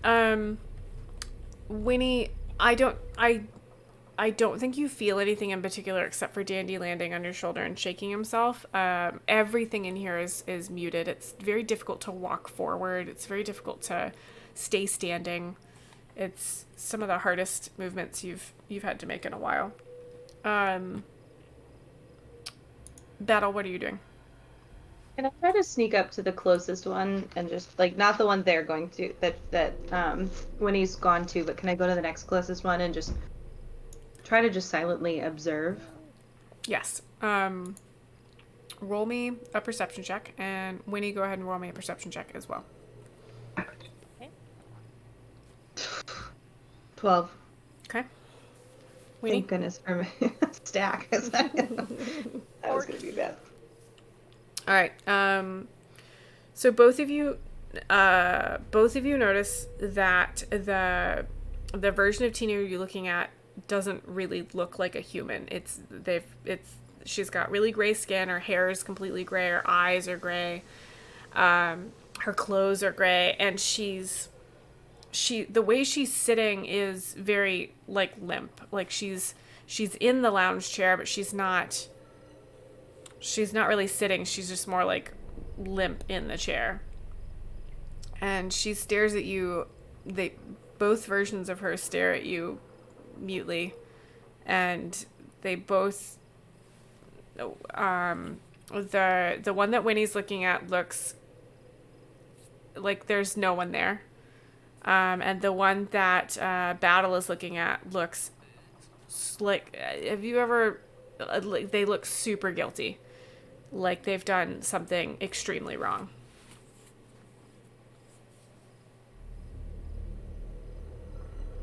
I'm gonna try to talk to it, just ask if she's okay. Okay. What are you gonna ask? Say, Tina, is it you? Are you alright? And the figure shrugs and says, there's no point in even answering you. Nothing matters anymore. And it sounds like Tina, like her voice sounds like her, but this does not sound like Tina. Tina's full of life. She's quiet, but when she's in her home with her dogs, like she's ready for the next day. She's the leader in the house. She's the one that keeps everything running, and this is not like her. I'm going to check, doing a little roll for myself to decide what I want to do. I'm going to put a hand on her shoulder and say, Tina, we're here to help you. We're gonna get you out of this mess. Whatever's going on, we'll stop it, and it'll be okay. And she says, I don't even care anymore what happens. I just don't care. I'm gonna look over where to the one that Battle is talking to. Is anything happening over there? Yeah, Battle. So the woman sitting in front of you, also very gray, very limp, but as you like look at her, she's like curling in on herself, like she's feeling extremely guilty. What do you do? Like, I'm gonna say to her, "Hey, you don't have to feel bad And in she, this moment. Don't feel guilty if I'm here with you." and she says, "Of course I feel guilty. I've ruined everything. I don't know why I can't do this. It's you don't understand. I don't even know who you are, and you'll never be able to understand. I'm the Rebecca's never gonna stay with me. And she's like, I'm the worst, like, and she sort of like stumbles to a halt and is just sort of clenched in on herself. Rebecca loves you. And it might feel hard on the inside. Did you talk to Rebecca about what happened? And she says, of course, it's all we seem to talk about these days. There's no one coming to we raise and train the best dogs, and there's no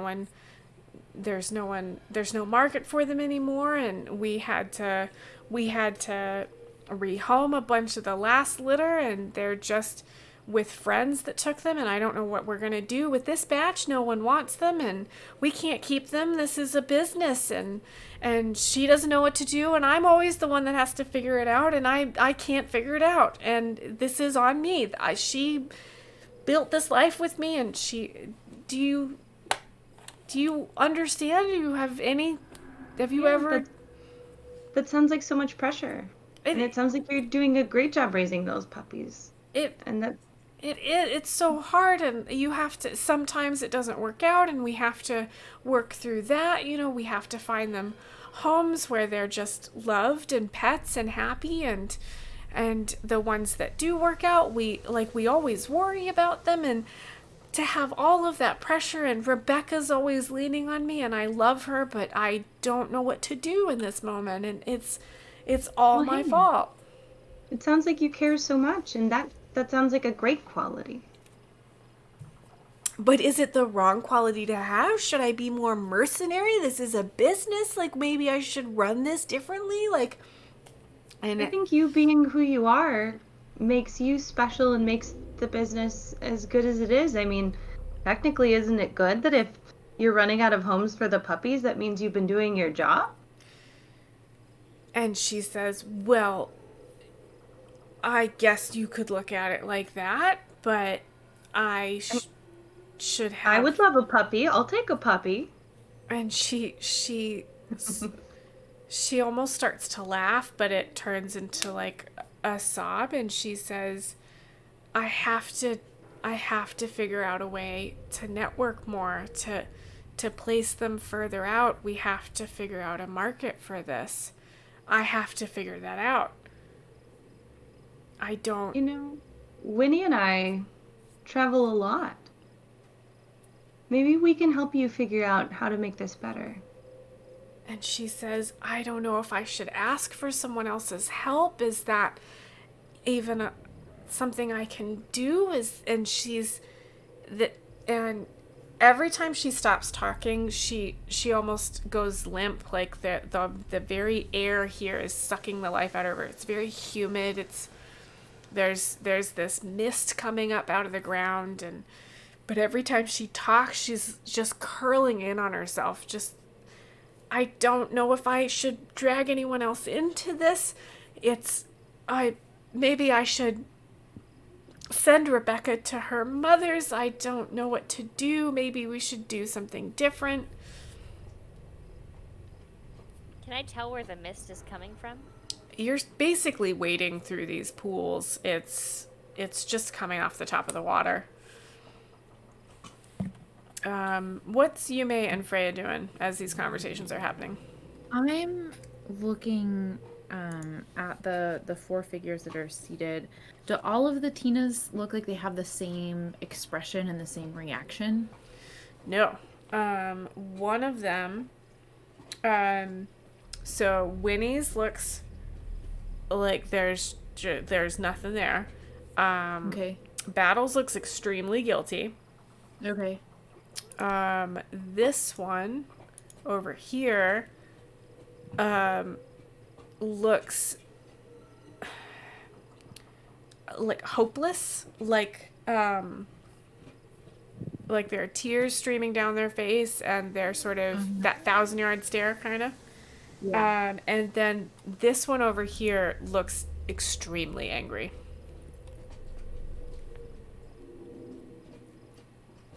I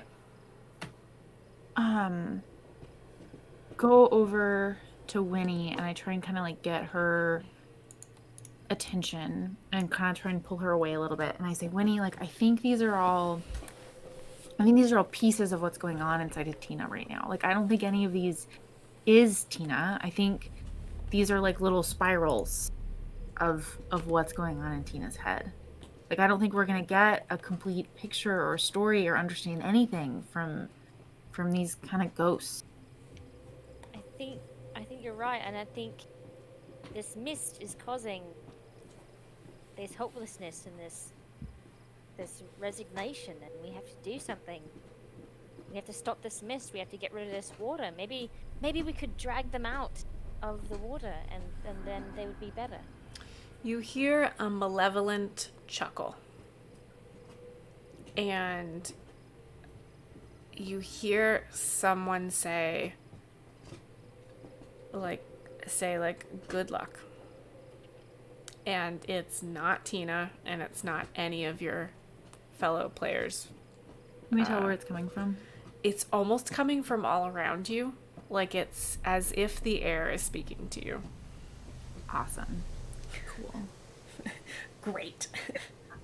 I think I stop everything I'm doing. I stop trying to empathize and support this guilty Tina. And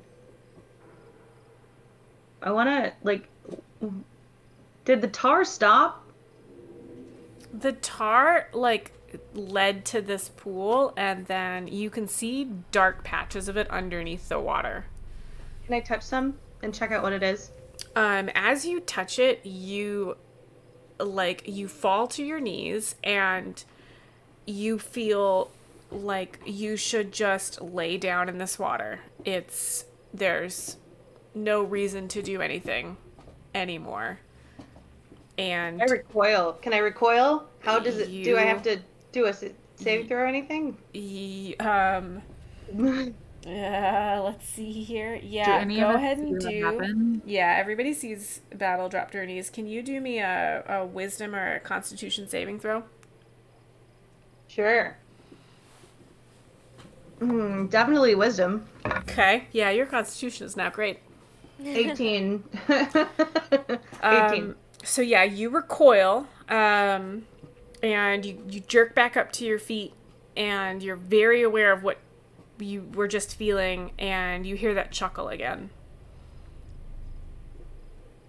Can we see anything else? Like, does this room expand out further? Can we see past the pools? Yeah, so it almost feels like you're in a depressed grotto. Like you feel, I don't know how to describe this. There's thick woods like hugging the edges of this grotto, and the pools descend toward the pools with the succulent plants in them descend towards this sucking black maw in the middle of the space. The quiet in here is sort of it's too still, it's too peaceful. It's the quiet of like a forest that's been startled, silent. Are there any like rocks around on the ground, like the size of, say, a softball?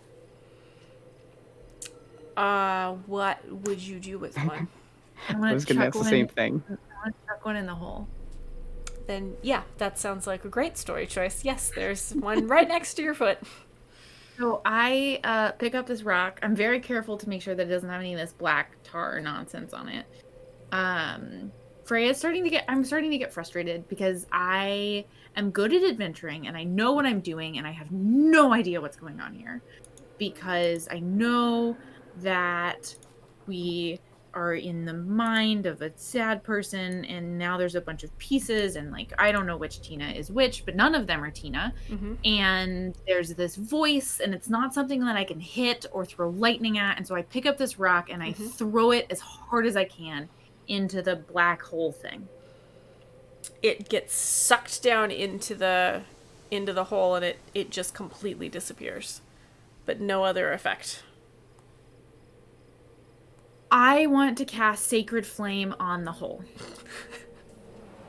Love it. Excellent. Yeah, so go ahead and do that. What does your Sacred Flame look like? So it is this like crackling blue lightning that just comes shooting down from the sky effectively. The target must succeed on a dexterity saving throw or take 1d8 radiant damage. Normally, I mean, like it's a pit of water thing, but that's what it is. It sounds so cool. Mm-hmm. Yeah. I am very excited about that. You can just like I'm trying to not be loud about it, but you can just like hear me let off this kind of like frustrated small yell because I don't know what I'm supposed to be doing and I don't know how to be helpful. Okay. And that's really frustrating for me. Okay. So this energy gets like crackles down into this dark pool, and as it touches the pool, you actually see the blackness sort of climb back up the lightning a little bit, and it peters out it sputters out in a way that you're very unused to, and you hear that chuckle again, and that voice says, "This is futile. Anything you do will fail." And you give that little like you don't know what to do, and all of a sudden in front of above the pool a figure of the Psychomancer starts to appear. It's levitating over the pool and it's filmy, like it's you remember the Psychomancer's presence as being very sort of awe-inspiring and almost seemed to shed light. The light that they seem to shed in real life is sort of being twisted down into this pool. And you hear that voice, this sort of malevolent voice, sort of like scream in frustration. And the waves form in the pool for the first time and are sort of like lashing up at the Psychomancer, trying to grab its feet. And the Psychomancer says, "I am projecting myself into Tina's mind. I will not be able to respond. I sense your frustration and I understand how difficult this can be, and I want to try and give you a little bit of advice. Empathy and validation are sometimes difficult, but they need not be complicated. They can be as simple as helping to label the emotions the other person feels and why they feel them. Sometimes just saying out loud, 'Yes, I can see you feel guilty. And I can see you feel guilty for these reasons.' Sometimes just echoing that back to the person can be enough to validate them. Maybe Tina feels guilty because the farm is failing. Maybe they've been feeling empty because they're overwhelmed. They've been overwhelmed for too long. This is just too much to bear." Sorry, my service dog is alerting to me right now. She's very cute. I apologize. Maybe she feels angry because she sees solutions which seemed obvious, so that she could not have known them at the time. Perhaps she feels hopeless because all the effort she's put in and it still failed. It's so easy to feel guilty for one's perceived failures when we only see the outward behavior of others and do not know their inner thoughts and struggles. This is a unique experience where you are able to actually see and interact with Tina's internal thoughts and struggles and be able to empathize with them on that level. Each manifestation that you might be seeing of Tina will be singular in one respect. So in one way, this is a little easier because all you have to do is empathize with that one piece. I hope this is helpful, and I'm going to try so hard to help you again. please hurry.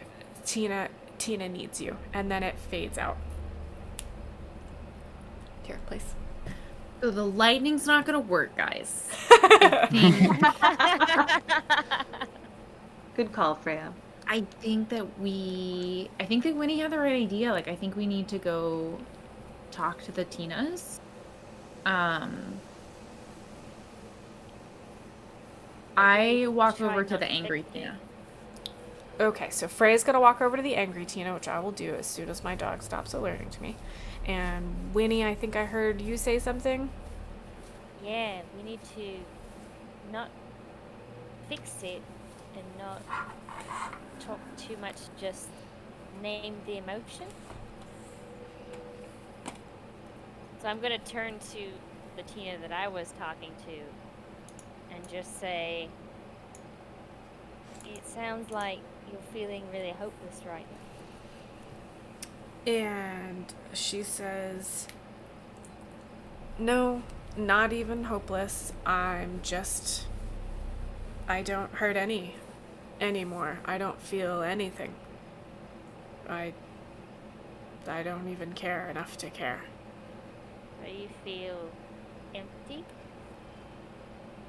And she blinks at you and she says, yes. I feel empty. I'm not me anymore. There's nothing here.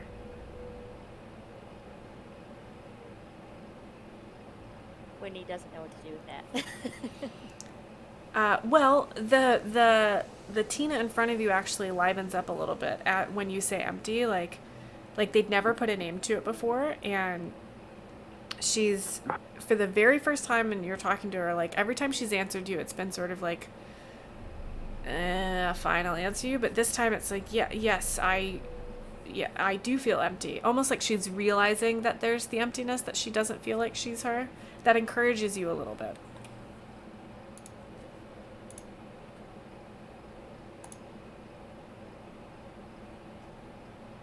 How's everyone else getting along? Let's check in with Freya. You went over to the angry one? I went over to the angry one. Okay, so she's got her arms super crossed and she's leaning forward and she's glaring at you as you approach.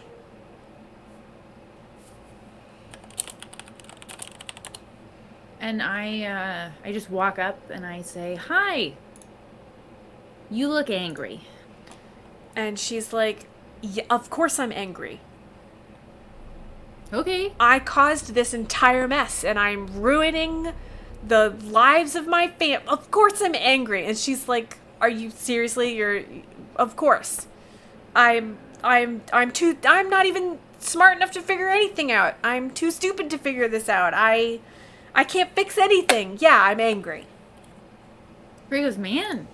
Yeah, I think I'd be angry too if my brain was telling me all those things. That sounds like a lot." And she sort of leans back and she's like, yeah, it is a lot. I mean, it's my fault. Ray says, I don't know you. I don't know what's your fault, or what's not, but it sucks to feel that way. And she's like, yeah, it does suck. It's even worse for my family, and that's what makes me really angry. Huh. Is anger helping? And she's like, no, nothing I do helps. Nothing I do helps. Nothing helps. None of this helps. Oh, yeah, that'd make me more angry. That makes sense. Yeah, that's all I've got now is just feeling angry, which doesn't help. It's not helpful to be angry. I know that's not even rational, but I can't seem to stop. Yeah, but like also being angry is better than, other things, I guess. Like I get angry when I can't do things right or when I feel like I'm useless. And she's being angry feels way better than feeling useless. Yeah. Yep, that's true. But what am I supposed to do with this? Well, are you so angry you can't see straight, or are you so angry that you can, like, make plans and stuff? I'm so angry I can't see straight. That's probably not helpful. No, it's not helpful. So I guess I have to stop being angry somehow, magically. No, that sounds like it's gonna work out really well. Yeah, right? Like, you get it. You understand, like, all the responsibility and how it's your fault. You never should have done this. And hindsight's 2020, right? Like, you get it. Yeah, totally. Yeah, I don't. And she's leaning further and further back in her chair, and she takes a deep breath, and she's like, I guess I just needed someone to, yeah. And she uncrosses her arms, and she leans forward with her elbows on her knees, and she's like, I'm not even sorry I'm angry. I just needed to, sometimes you just gotta feel that, and with Rebecca, I didn't want to put this on her, and so I've been holding it all in, and That sounds so hard. it's extremely hard, but it's gotta be hard on Rebecca, and I can't even think straight. I'm so angry. But Yeah. she's relaxing, her posture is relaxing, and she sort of leans back in her chair, and she says, I really appreciate you listening. I really appreciate you listening. It really helped, I think. And she just looks up at you, and she says, I don't know what I'm gonna do next, but I see that there's a piece of the anger that I can use to keep moving, and that it's okay to be angry. And I really appreciate that. Well, And- I'm happy I could help, and it's nice to know that I'm not the only one who gets really angry when I feel overwhelmed. And she says, yeah, no, that's I like to think everybody does. And then the image of her freezes and looks like glass. Like, she's not gray anymore. She looks completely clear. Like she's, all of her is made out of glass. And she stops interacting with you. Like, she's no longer moving. Does she look magical or breakable? She looks peaceful. Okay, I'm gonna leave her alone. Yume, I haven't heard from you in a minute.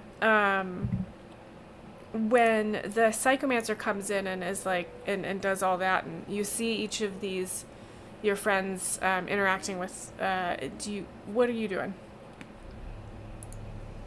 It seems like it makes sense for me to go to the fourth one. As Tyler, can't remember what the fourth one was described as. This one looks really hopeless. Like, she's got tears streaming down her face, and she's sort of staring off into the distance, like nothing she does is gonna matter. Nothing she does is gonna make a difference. There's nothing she can do, is kind of what her face looks like. Sorry. It's a little too into that one. I'll go over to her. And her eyes catch on you as you get closer, and she sort of like looks away, like she's ashamed of herself, and is kind of hugging her chest. Hi, Tina. I'm Yume. I know we haven't met before, but you're a friend of mine, and you're a friend of my friend, and it's not very nice here where we are, and I want to make sure that everyone's all right. I'd love it if you tell me what's bothering you. I think she'll like kneel down, and like, even if it's like dirty or tarry still, she'll just like sit down in front of her and like get comfortable And just like give her complete attention to her. Tina says, you don't want to hear about my trouble. I've failed everybody. You don't want to hear about that.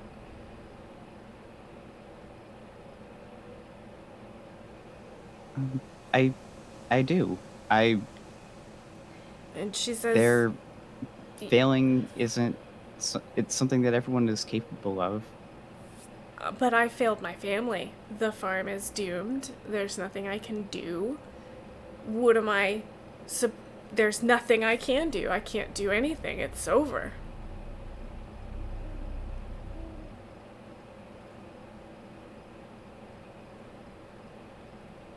Have you asked your wife or friends for help before when you felt like things couldn't be changed on your own? Well, before, yeah, but this time it's my fault. And I can't fix it.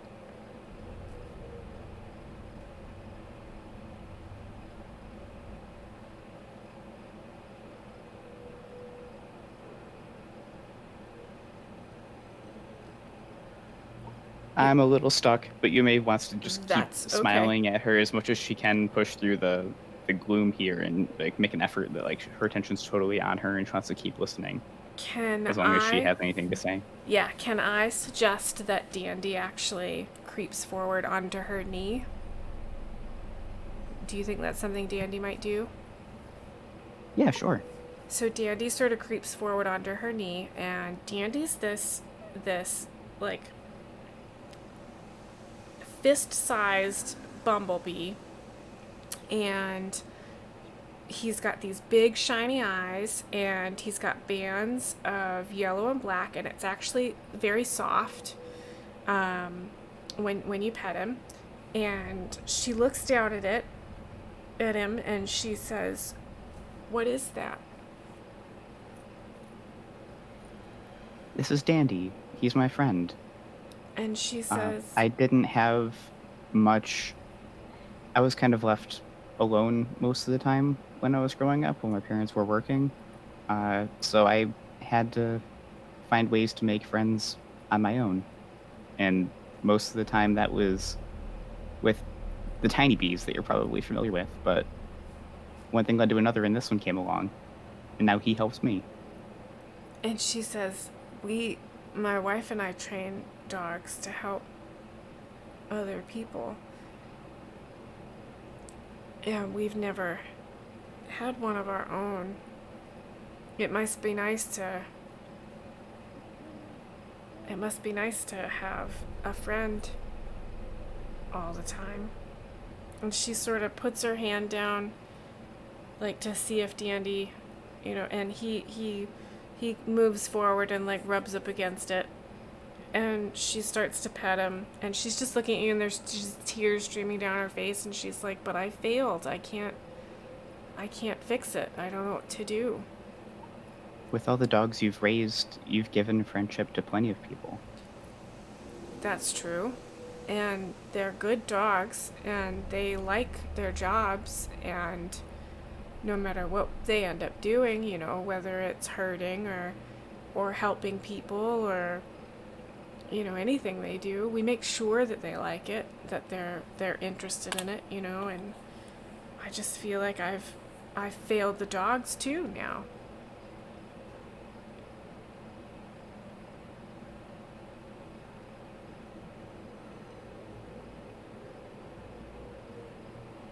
So I'm gonna jump to Battle really quickly. Mm-hmm. You're okay. Battle. So Okay. you have the guilty one.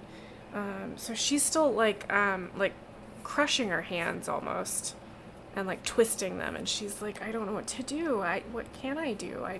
Everyone else seems to be able to deal with this, and I don't even know why I feel guilty. I should just do it, and this is completely unreasonable." And Am I still on my knees? yep.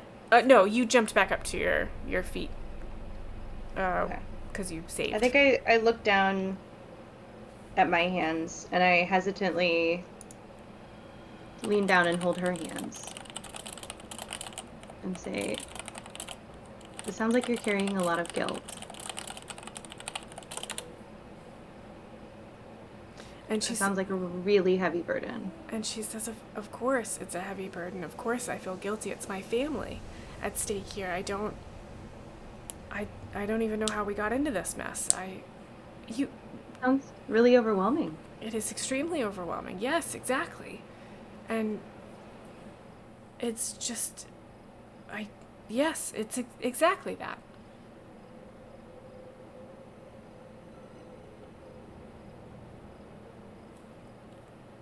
Like you're carrying a lot of that burden.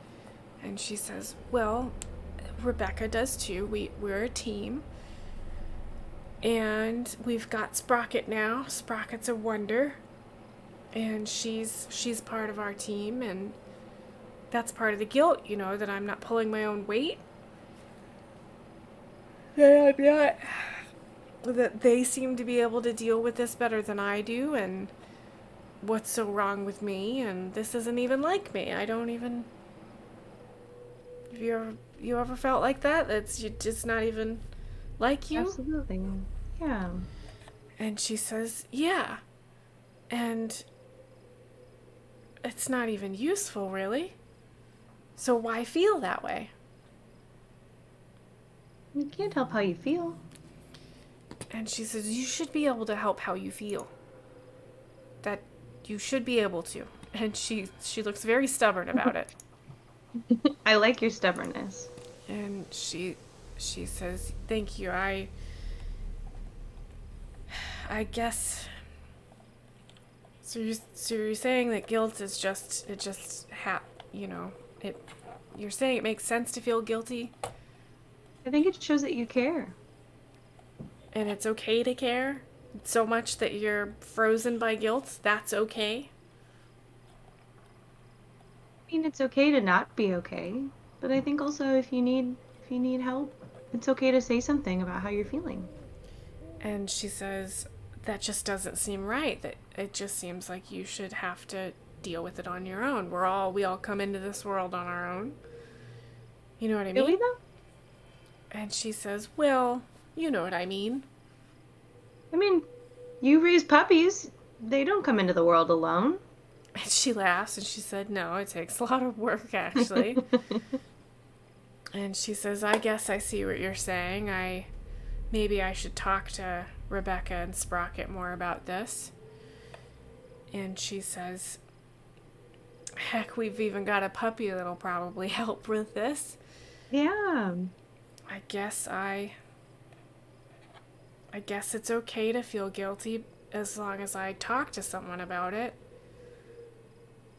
I think. Is that what you're saying?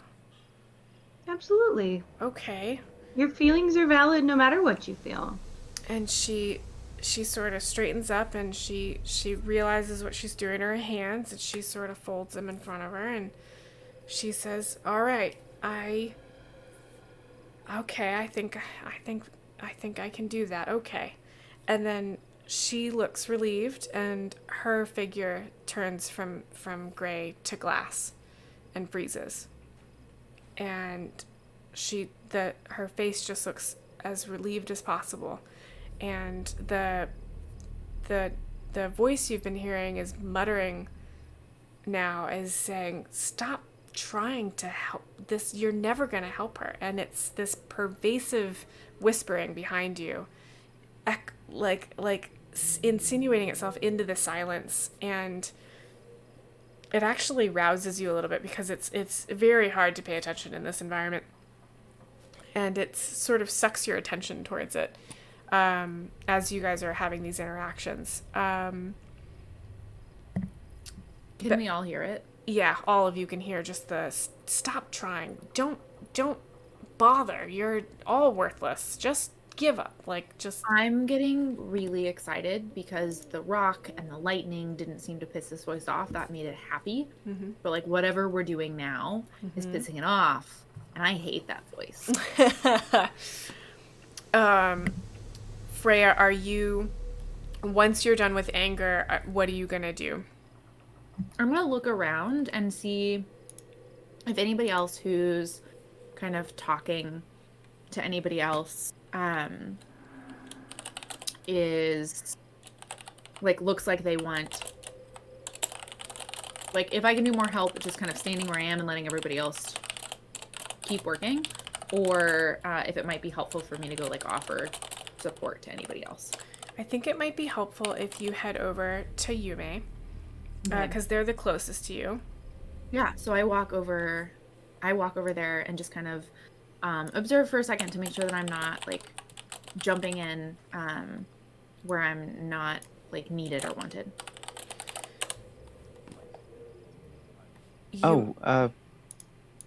Someone else is has come to talk with you and listen. She's also a friend. Hey, Yumi. And Tina looks up at you, and her face is just streaming tears. I'm gonna check in with Winnie really quickly. Winnie, how you doing over there with Tina, with your Tina? Winnie is kind of starting to cry a little bit Oh, because she doesn't know, like, if there was something to smash, she could smash it. right, But she doesn't, there's nothing to smash here. And right. she doesn't know how to help. And so she's kind of at a loss. Now, can I ask a question? Would it Yes. be possible that Winnie would ask for help from one of her party members? Do you think Winnie's, like, you guys are close, you've been through a lot. Do you think that would be an instinct of hers to sort of even look towards them? She would definitely look towards them like, help me. Can I say, She might not say anything. can I say that I think Winnie looks... Battle's Yep. Yeah, Battle's gonna, after standing up and sighing, dealing with the guilt, and kind of coming back to center, looking around and seeing that both Yumi and Freya are together. So I'm gonna go over, and it seems like we're gonna wrap this up with Battle and Winnie in this area, since we're kind of doing two by two now. 2 by 2. Yes. Okay. So we are getting close to the end of our time. I would like to pause this. I'm gonna set the scene for the pause, and then we will pick up back here the next time we play. Is everybody comfortable with that, or would you like me to resolve something before we end?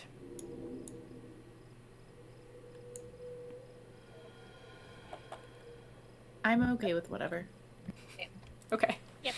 Okay, so what I'll say is Winnie and Battle are standing in front of the Tina that has expressed to Winnie that she feels empty. She seems to be a little more engaged with the questions Winnie's asking, which is encouraging. And Winnie has is not quite sure what to do next, but Battle has joined her. Yume has crouched down in front of the Tina that has seemed very hopeless, and Dandy is sitting on that Tina's knee, and Yume has all of her attention on Tina, and Tina keeps looking at Yume like, you're still here, you haven't, why wouldn't you leave, kind of thing. But Yume is right there with her, and that seems to be encouraging Tina to interact with her more.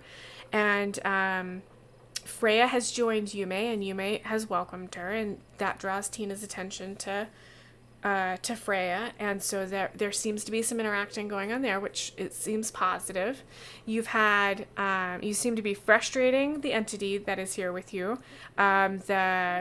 It's probably a good sign that the Psychomancer hasn't showed up again, because when you guys were a little stuck earlier and they showed up, they said, I could sense your frustration, so here's a little bit of advice. So that's probably a good sign. 2 of the Tinas, the one that seemed very angry and the one that seemed very guilty, have both relaxed and seem relieved and have frozen. That seems like a good sign. So you all seem to be having a positive effect on Tina. The pieces of her psyche that you're interacting with are finding a sense of peace. You are making progress. 2 of the 4 Tinas have found peace because of the interactions you've had with them, where you have just recognized what's happening, just listened and acknowledged, yes, that does seem hard. Yes, I can see why you're feeling guilty or angry. Those seem to be good tendencies. So you guys are making very good progress, and I'm really excited about this. This is a bit of a harder puzzle. This isn't a let me whip out my sword and hit things. This is more of a I have to talk to a person. So I told the internet earlier that we were going to get into role playing, and boy, howdy, did you guys jump right into the trail that led to a lot of role playing. So I know this seemed a little heavy, and I really appreciate you guys playing through this. I am very open to feedback on how I can make this more fun. I hope that this is at least interesting. I promise that it's not all like this, and I'm getting to know you guys as players, and so it'll be easier for me to nudge or direct as we move forward. And that happens with new parties. You have to figure out like what the hooks are and what the sort of the levers are for people, right? Like, I know now that I can suggest that Winnie might look for help. I know now that Battle's going to be like, yup, I'm going to make a beeline for any help. I know that Yume is going to be extremely empathetic when she interacts with anybody that's upset. And I know that Freya's going to try and fix things as soon as possible. So I can use each of those as levers for getting you through these encounters. Because that's partly my job, right? Like, that's part of my job, is not to just be like, here's a puzzle, solve it. It's to be like, here's a puzzle, now here's what you might do to continue it. Because my job isn't to frustrate you, right? My job is to put you into an interesting interaction. And frustration is not necessarily the interesting part of the interaction. Does that make sense? I guess what I'm saying totally here makes is sense. I appreciate you guys doing this with me. It's tough to do with a new party because I have to know a little bit more about you and how you're going to play this to get through it. And so you're being very patient, and I really appreciate that. And I'm really looking forward to what the next session looks like. So thank you guys. I usually end my sessions with asking the party what they've learned. And I tell Stream that after the learned, we're going to do the role-playing point. So I do accept nominations from Stream for good role-playing moments. I want you to think of a moment that you want to call out for a specific player that really felt like a really good, true role-playing moment. The GM doesn't count, so don't call out anything that I did. Please focus on Battle, Freya, Yume, and Winnie. And I'll ask the four of you to think of role-playing moments as well, but in a minute. So, I want you all to take off your Battle, Freya, Yume, and Winnie stances, and I want you to focus on one thing that is very true about yourself. The color of your hair, a favorite thing about one of your pets, a picture you might have on the wall that means something important to you, or maybe a piece of clothing you're wearing that is just like you're wearing this piece of clothing because today's the first day of the game, or it's Saturday and you always wear these pants, or something like that. Can you each focus on that one thing for me really quickly and try and remember that you are each of your own real names and not these characters? Is that okay? Yes. Cool. Yeah. Great. All right. Mm-hmm. Good. Okay. So do that for a second, and then when you're ready, go ahead and share with me something you believe your character learned this session that you want me to capture and repeat back at the beginning of our next session. So I'm kind of your note taker here.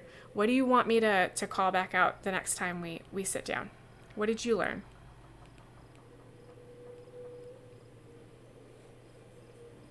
Are these sort of high idea learned Yeah. things, or? Yeah, Okay. a good example would be you learned that Tina feels empty, hopeless, guilty, and angry. You guys learned that. Like, you've interacted with those direct pieces of her psyche. So that's a good example of something you learned. I think Winnie's primary takeaway is that many of the things we may come across won't be something that you can just smash in order to save Tina. And so saving Tina may require learning new skills that she does not yet have. Okay.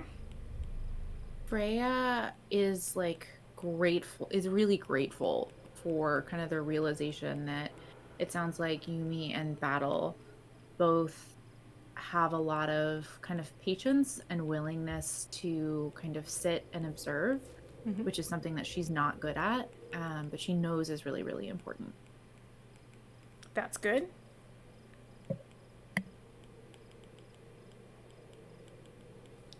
Just taking notes. Okay, any other learns you guys would like me to write down?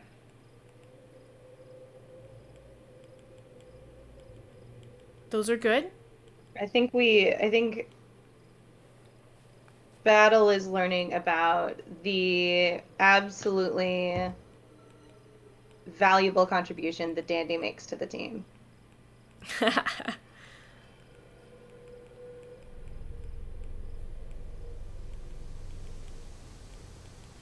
Yeah, he's pretty cute. I'm gonna need some character art about him immediately. I think he might have to be our next emote. You may. Okay, yep, that sounds good. Any other learns you guys would like me to write down? That's not a trick question. I don't have a list of I guess things I think you should have learned. It's just, I'm just asking. Yeah. Little new to the idea. I want to make sure It's I'm okay. grasping this right. Like, Sure. I had an idea of like we learned that there is a noble faction of like mental healers of some sort in this area, like in the world or in this area. Yes, that's a perfect like- fact. Yep. That's like an in character. Like, Yep. if that's something we hadn't known before, that's more of like a That's very. discovery less than an ideal. So I wasn't sure if that's the sort of thing you were looking for. That's exactly what I'm looking for. Yeah, like everything you guys have said is that's a thing that occurred to you that you learned. That's perfect. It can be anything like that. And yeah, that's very new to Yume. You've never heard of psychomancers. The idea that there's just a temple full of people that just wander around and help people that need help like this, like mental health is so important to somebody that they focus on this and learn the things they need to learn to help people that's very new. And awesome. Cool. Okay. Are you guys ready for the role-playing points? Yes? Yes. Yeah. Yes? Okay. So give me a second to turn on my keyboard. The way that I do the role-playing points is I'm going to type them in the session chat, and I'm going to give them a date for when I forget about them later. What is the date? 16th.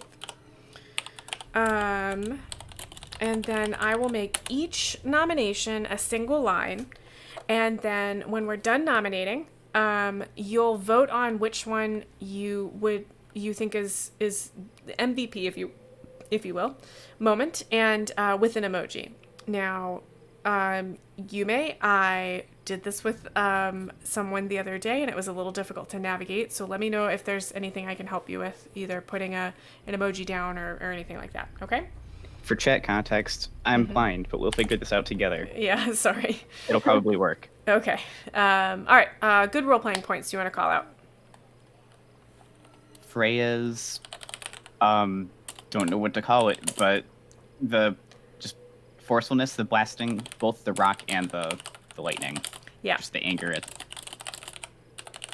Yeah. That was I think those are going to be really interesting Freya moments. Yeah, that's good. Other nominations. I really liked it when Yumi got in front of Tina and just sat on the floor like that. I had a really, really clear image in my head of what was happening, and I really liked that. Yeah, I also really liked that Yume used that as a way to indicate that they were really focused on that person. Does that make sense? Yeah, it was clear how present Yume was. Yes, very present. Yeah, that was really good. Chat has nominated Freya for yeeting a rock into the abyss out of frustration, which I will add to the first one as another way of phrasing that. I think that's fun. We can swap the phrasing for sure. That's a good way of phrasing that. That might turn into a tweet. That's good. Okay, other good role-playing moments. We've got one from chat. Battle. Oh god, I clicked the wrong button. Hang on, let me get back to it. Oh, I've lost it. Hang on a second. Oh, come back. Be here. I've got one from chat. I'm a big fan of Battle's calming presence. That's a good one. Let me get that one jotted down. Yeah, I was gonna say Battle's whole interaction with Tina was amazing. I will get that jotted down. Can't spell interaction to save my life. Good. Okay, that's good. Other good moments. Wandering Shrink agrees with Gaberdoc's fan of Battle's calming presence. And also agreed with Tech Soup's yeeting the rock into the abyss out of frustration. So we've got some good interaction from chat. Do you guys have any other good role-playing moments?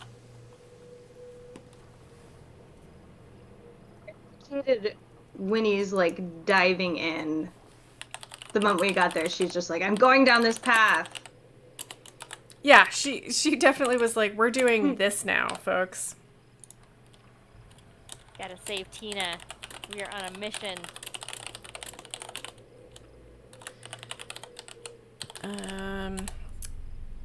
That is hilarious.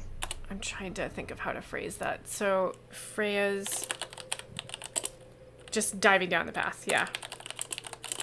Just focus on saving Tina. Depression trail. Yep. Depression. I was really amused by it. You're really gonna call it that? Yes, I'm gonna call it that. I think of everyone in the campaign, Winnie is going to be the most likely to try to punch Fog. Winnie is the... Yes, that's probably very true. Any other good... Freya. Any other good role-playing moments that you want to call out, or are you guys ready to vote? You guys had a lot of really interesting moments tonight, and I'm pretty sure if we tried to write them all down, it would take us all evening. So it's completely okay to just say that these four are the ones we're going to vote on. So don't worry about that, and don't try and think too hard. This will get easier as we go, because it'll be easier to be like, that's the thing I'm going to say at the end of the stream. But these are really good moments, I think, that we called out a variety of different times in the session, and that you were able to see some moments that really started defining characters. We're really starting to see the shape of Freya and Yume and Battle and Winnie. I think that's going to get really interesting. Okay, so go ahead and go into the session chat and use an emoji to vote once for the moment you think is the most role-playingest. And I'll wait for you guys to do that.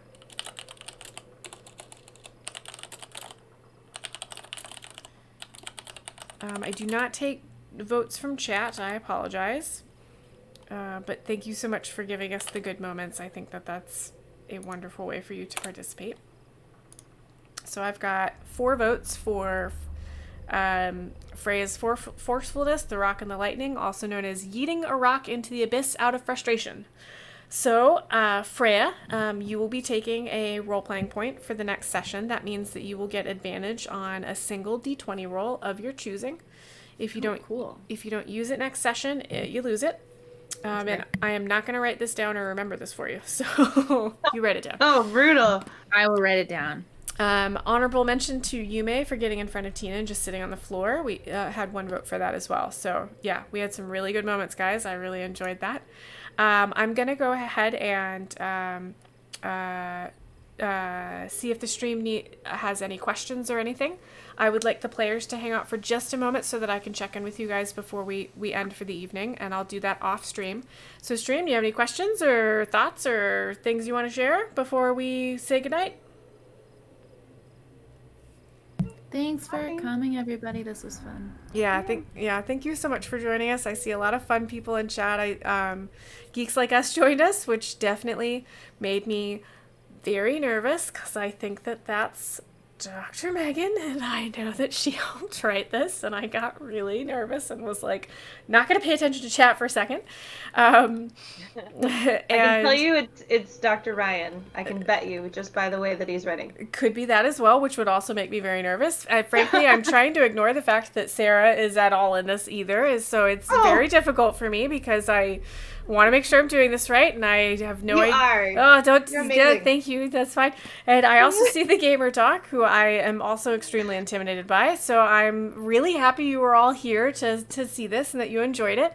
And Wandering Shrink, you were going to kick butt someday, so that's going to be terrifying when you get there. And I think you're already taking the world by storm, so I can only imagine what you're going to do.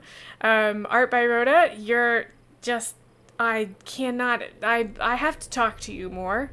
I need to see more of your art. It's gorgeous. And Tech, we can't do this without you. So thank you so much for joining us tonight as well. Thanks, Geeks Like Us. I appreciate the support. Thanks everybody for the support. We can't do these kinds of things without you, and we're really enjoying it. So we're gonna say goodnight. If you have questions or concerns, my contact information is below. If you would like to chat with anybody in the stream, please come through me and I'll make sure that they're comfortable with the contact. You're all amazing, and we're going to say goodnight. Everybody say goodnight, stream. Good night. Good night, stream. Bye.